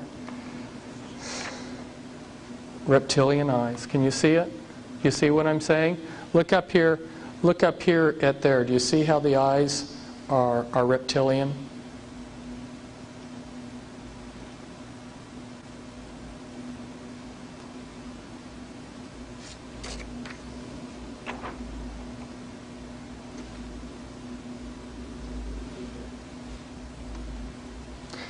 I've actually met some very respectable people who wouldn't tell me stories, like this one psychologist who's seen countless numbers of people in her life, who's actually seen people like this.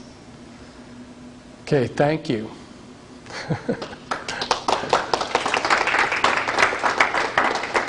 And one last thing, you know, we're leaving, we're going our separate ways and everything, but I just want to let you know I'm still alive. I haven't gone off the face of the earth. If you want to write me, contact me, call me, you know, I'm there. So I wish you the best. You want to take any questions, Fritz? Yeah, questions. Now that I've wore you out. Repeat the question too afterwards. Okay. How did they get the reptilian eyes? She asked, how did they get reptilian eyes? I wasn't going to talk about this subject, but I don't have final answers on some of these things. I can give you tentative answers. One of the big programs that the Illuminati is carrying out is the creation of Nephilim. If we look in the scriptures, it says, as in the days of Noah, it would be like that today. In Noah's time, God wasn't being vengeful in destroying the earth. The earth was being corrupted genetically by fallen angels marrying with probably both animals and people. And in order to preserve life, God brought an end to the world. And today, there's a lot of genetic experiments and the Nephilim being created that are hybrids. And this is a very important part of what the Illuminati is doing. And my guess is this relates to that. You talk about your lineages like your Rothschilds, and they have been intermarrying with what the public calls aliens, and so that these people aren't human as we would know human. They've been pretty thoroughly demonized. If we go back in time, the chief advisor to Queen Elizabeth I, Sir John Dee, he was a Kabbalistic black magician.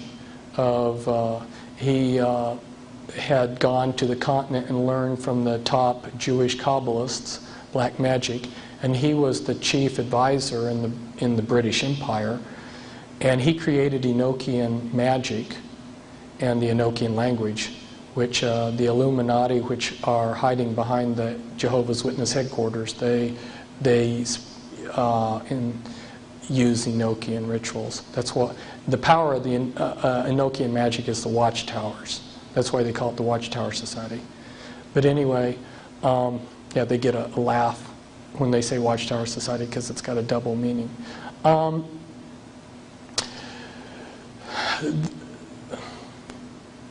Got sidetracked here. Sir John Dee conjured up demons or angels. okay, with his black magic. The beings that he conjured up, there were pictures drawn of them, and they look identical to what we call gray aliens. Okay, that tell you something?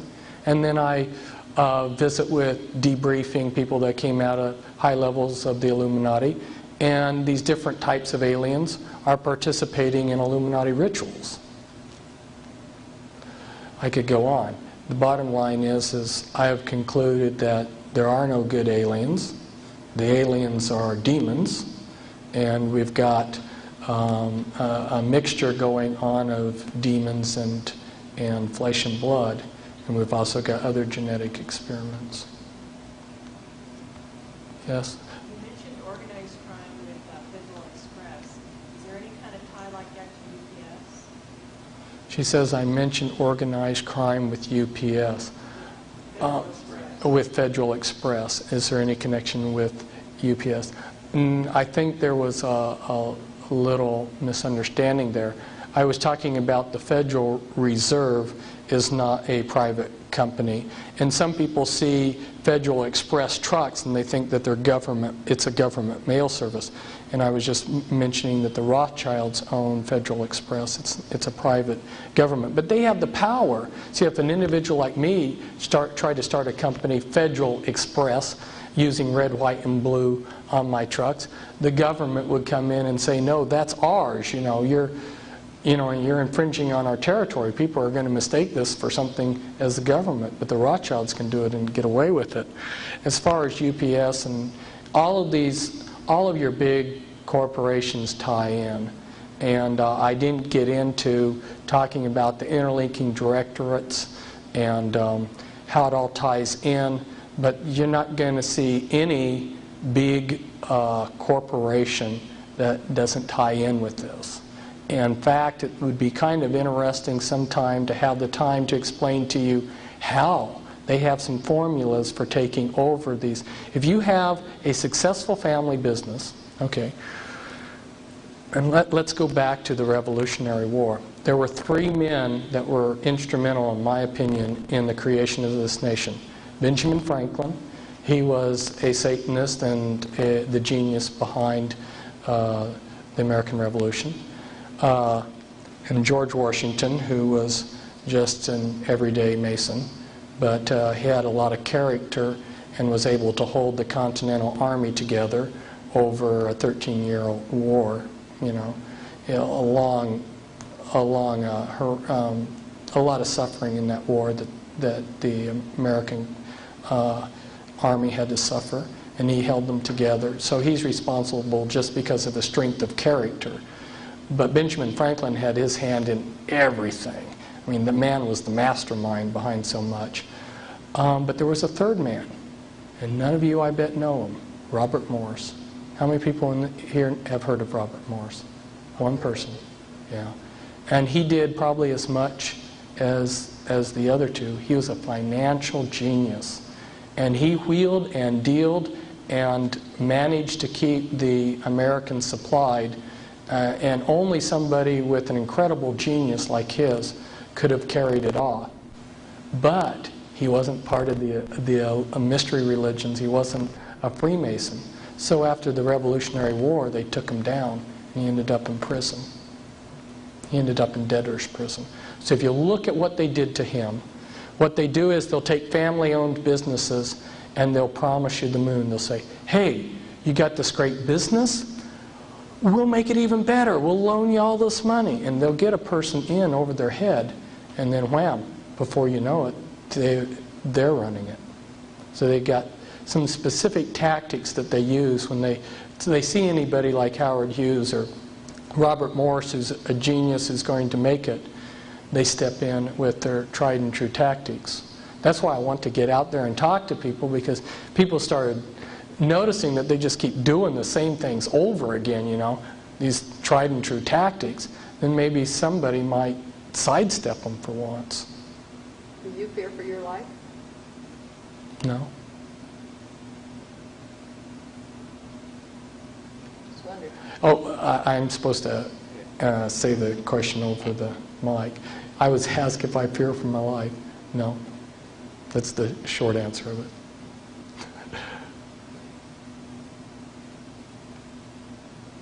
That doesn't mean that there aren't people that wouldn't like to do me harm. Yes? Where's the hope? Where's the hope? Did that get lost somewhere back there in the beginning? Oh boy. God can take all of this evil and turn it towards good. The scriptures say that all things work to good to those who love Him. And I get repeatedly traumatized. Satan traumatizes me and tries to hand me lies every day. But I know that if I keep loving the Lord, that everything's going to work out. And I believe that if you've ever watched a pair of fencers dueling, and if one of them gets a mark on his cheek, it becomes a badge, sort of like of honor. And I believe that the glory when we're in heaven is going to be retroactive, and all of these battles that we fought are going to be seen in glory.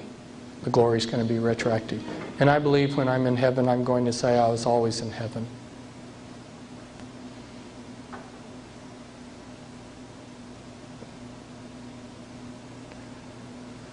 Boy, I must have talked the questions out of you. That's just a quick overview, people. Where do you see Ross Perot fitting in this picture of how he keeps coming in and out of the presidential election? Just another one of their stooges. That's all. Everybody that's run for president in this century has been one of their... I say everybody. When I mean, I'm qualifying that not... I mean, there's some individuals out here that are not of major parties that are just, somebody who came out of a mental institution and announces, I'm running for president. But for every legitimate candidate this century has been one of theirs. You go back in my Be Wise as Serpents book, and I'll show you in some of the elections, you'll have 5 or 6 men running for president, and they'll all be Freemasons. Hey, tails they win, heads you lose. Bush, skull and bones. Illuminati order. Clinton, Illuminati bloodline goes back to, the people that set up. His bloodline goes back to the same people that set up the skull and bones. He's adopted, though. So he's not, the Clintons aren't his family, which is another thing that they oftentimes do. They love to adopt out and rearrange things. I could go on for hours probably telling you how they hide these lineages, just like they've tried to hide Adolf Hitler's and Abraham Lincoln's. Except it's kind of interesting. One of the Rothschilds is named Abraham Lincoln Rothschild. So sometimes it comes out anyway. Yeah, question? Do you think we should still go and vote? No. The question was, should we go and vote? Well, I'm not going to tell anybody what they do with their time. Your time is your own. I mean, that's God's gift to you, and you use it how you want. But in terms of what I know, the voting is rigged.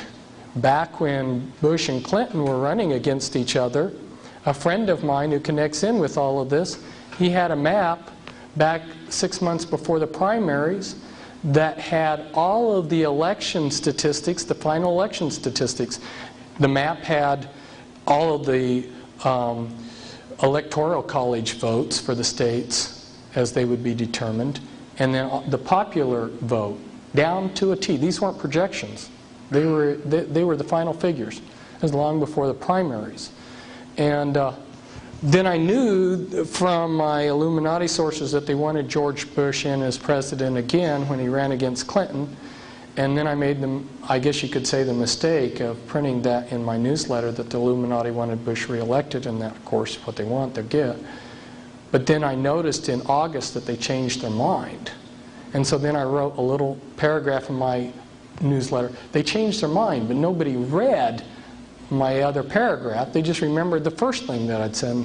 So now there's a certain set of people out there that are convinced I'm a false prophet. So I tend to like to back away from talking about the Illuminati's plans because they do change them. But the voting's all rigged. And there's a good book, Vote Scam, by the Collier brothers. And I guess a lot of you probably read it already, so it's not even news anymore. Okay, question. You said about the Oklahoma bombing, that this was all planned. Do you know of any, have you heard of anything else that might be planned? Oh, anything else? Yeah. Well, in relationship to Atlanta, they wanted to test martial law being brought in on the American people in the Atlanta area. And so they were going to create several acts of terrorism so that they could bring in a localized or regionalized martial law in that area to see how the American people would respond. And so that's something that's happening recently. Now again, some of these predictions I have to be kind of careful talking about them to people because like back in 1992 I said that when the banking laws were going to change, there were going to be all these banks fold. Well, they did, but they didn't announce them on the radios. And you just saw banks changing names. And so again, people were telling me, well, Fritz, you're, blah, blah, blah, blah. Well, fine. It's, people don't have the eyes to see what's going on. And I don't like to be in the position of saying what's going to happen in the future because I believe that nothing's cast in stone. There's nothing that definitely says that in the year 2000 we're going to have the Antichrist. Henry Kissinger kind of backed that up. I was watching him one day and he said, we are going to have a new world order. We either have it in this generation or the next generation, but we will have one. But see, he was showing that they're at least beginning to think that, hey, maybe it isn't going to click. And see, Satan's double-binded. Talk about the hope again, okay? This is another aspect of the hope part of it. Satan is trying to imitate God by being omniscient and omnipotent, but he isn't. So he does that through technology and like to be the all-seeing eye. He has spy satellites in the sky and people on the ground that are spying and computers. So he's trying to use this vast array, this big mechanism in this world system to control everything so he seems godlike and all-powerful. Well, people like me are throwing sand in that equipment. It doesn't take a whole lot of sand in a piece of equipment to slow it down or bring it to a halt. He is double-binded, and the double bind that Satan's in is this. At some point, God's going to say, you can have it, Satan, run the world. Now, he's got to get all of his ducks and all of this intricate equipment lined up running smoothly and perfectly, or he's not going to run, the New World Order's not going to run for him. So he's double-binded, and he's not telling his minions, his slaves out there, how things aren't coming into line. And there's some pretty powerful people out there that are doing things on our behalf. I don't know if you heard about the Renegade Computer Group with the Cray computers. You did, good. Did you hear about, let's see, what was something, did you hear about the Freemen being freed? The Freemen got what they wanted. The Freemen, that they had this long standoff. They got what they wanted, which was a court that was not part of the corrupt American judicial system, but was set up common law venue. And they got that and got free. Got exactly what they wanted. About it, oh, the newspapers aren't going to tell you anything.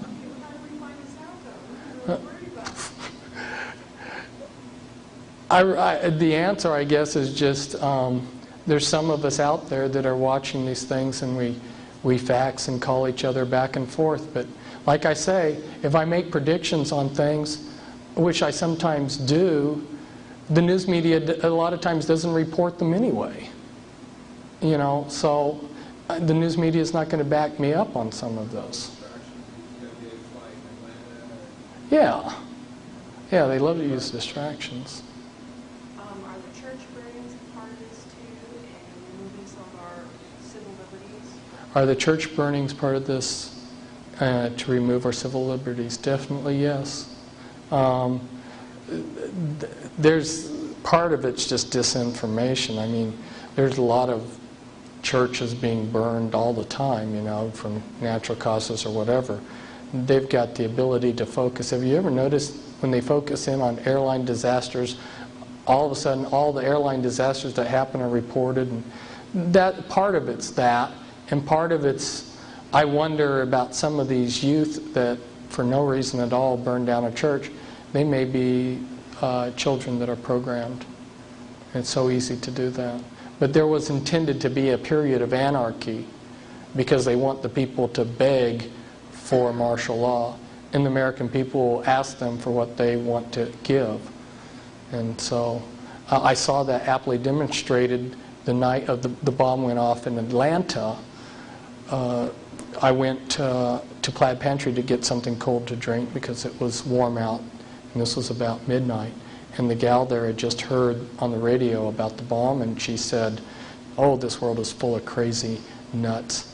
I said, "Well, you know what's happening? The government's setting off these bombs so they can bring in stricter laws." And she said, "Oh, that's what we need. We need stricter laws." And I said, "You want to live under Nazism?" And it just went right by her.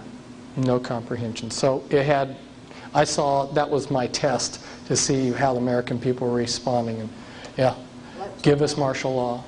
That subject was on the radio today on the talk show, was asking if they was wanting a martial law. And it was about 50-50. About 50, she says about 50% of the people wanted martial law. They wanted that extra protection. They wanted the extra protection. They think. Then another one come on, so we want our freedom. Yes? Pardon me? Buchanan? Yeah, you're saying he's a Knights of Malta. Yeah, you're saying he's not a regular guy, he's one of them. Yeah, the National Council, what is that, NCC? That ultra-conservative Christian group that Buchanan's, the 5 people underneath him in his campaign are from the NCC, which is a National Christian Coalition. Yeah. It's controlled opposition. If you look at who they are and what they're doing, it's controlled opposition. The Illuminati sets up their own opposition. If you go back and look in World War II, there's a book put out by an intelligence operative who uses a pseudonym. His name's Nigel West. And it's on MI5, which is British intelligence. And he's got a whole chapter in there on double agents. Every German, I should say every Nazi German, you know, because Germany was Nazi, every German agent spying on Great Britain was a double agent for the British. Now what they did was, and part of it goes back to this mind control, they turned significant figures in German intelligence, and then anybody else who joined in German intelligence had to be turned. If they didn't turn, they were booted out. So over a few years, they ended up with the entire German intelligence organization being their double agents. Well, they've done the same thing against the New World Order. 95% of these people out there exposing the New World Order are double agents. I remember Pat Robertson writing his book, Illuminati. His dad was head of the Senate Committee on Banking. And you better know that these Illuminati bankers, a lot of them are Jewish and a lot of them are Freemasons. You know that touching their money is a real sore spot for them. And so they're going to have their person in that key position in the Senate. And that was the father of Pat Robertson. And Illuminati set him up in ministry. And then he comes out with this book, The New World Order, which he didn't even write, and I don't even think he read it. And if you look in that, in one chapter it says the Masons are part of this plot to bring in a New World Order, and then the next chapter it promotes George Bush's candidacy for president, and he's a 33rd degree Freemason. So, Well, who's going to be our next president? boy, Doesn't matter. yeah, that's true. Clinton's only hanging by a thread because they got the goods on him. And our side, the people that are taking these, 67 congressmen have had to resign because of these renegade intelligence operatives that are exposing them. And Clinton may be down the list. And Bob Dole, he's been receiving a lot of money. If financing up to now is any indication of who they want, you know, Bob Dole may have a chance. But again, he's another one of their flunkies. I've taken so much of your time. Thank you very much. Thanks. Should let you go now. Maybe you can have me back later. Well, I want to ask you, what are some of the most obvious signs of recognizing a New Age person?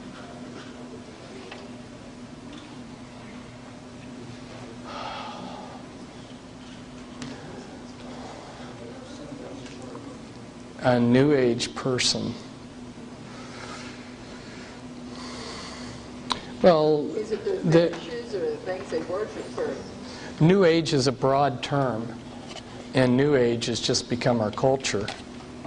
So if they're a normal American today is pretty well steeped in New Ageism.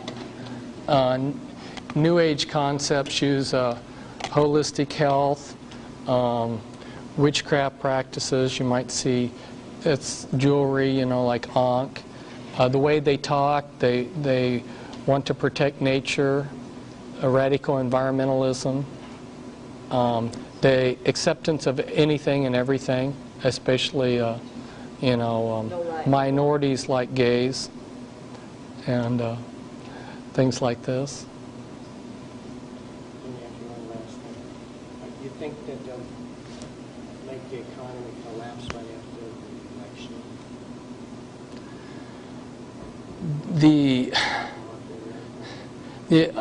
The only thing I can say is you know, there's some pretty respectable people on their side of things that are saying that it's going to collapse soon. But I've been watching the economy since Carter administration, and I've been yo-yoed back and forth so many times that this was the final crash, you know, like Black Saturday, you know, and I thought, well, back, what was that, in 1987, yeah, exactly. I thought, well, this is it, it's going, you know, but it didn't. So right now I've just gotten to the point that when they want it to go, they'll let it. I'm surprised it's lasted this long. Well, they'll have to bring in another war to bring it up. It's ready to fall. There isn't a whole lot.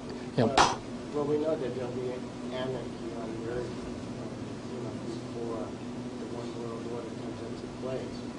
yeah, They'll use that so they can come in and take over. yeah. I just got a feeling it'll be pretty soon. After the election, maybe a year or two down the road. I just want to take it into So, got a high likelihood.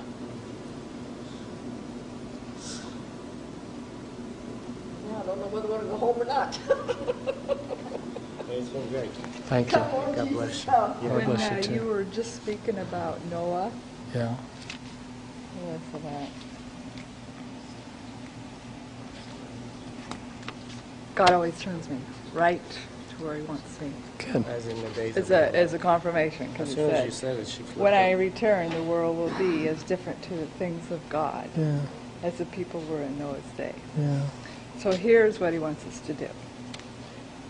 This is I fear neither God nor man, he said to himself. But this woman bothers me. I'm going to see that she gets justice, for she is wearing me out with her constant coming. Then the Lord said, if even an evil judge can be worn down like that, don't you think that God will surely give justice to his people who plead with him day and night? Yeah. Yes, he will answer them quickly, but the question is, when I, Messiah, return, how many will I find who have faith and are praying? Yeah. The truth is we have to be praying. Yeah. Okay, because remember, knowledge Yeah. puffs up, but love edifies. Right. And that's how God's going to judge us, is by Right. our prayers. Yeah. Okay? Through prayers. Right. And go into a prayer class. Yeah. And that's what's going to change the world. Yeah. And then I God s- will and I- judge us and I- accordingly. I don't. Those of us who know just have to do what's right. It's not a matter of whether we're. The issue isn't whether we're going to win or lose. The matter is what's the right thing to do. You know, Yeah. like you're saying, you know, Well, you'll know by the peace that you have with God, whatever you, like some of us are meant to be teachers, like some that have books, and, you know, we have our prophets, and, you know, you have to go where God wants you to go. Actually, if you don't go and do it, then you won't have no rest. Yeah, that's But true. then sometimes it'll work for only a season, and then it's like, God, what is it next you want from me? You know, sometimes he might just say, go enter his rest. I probably should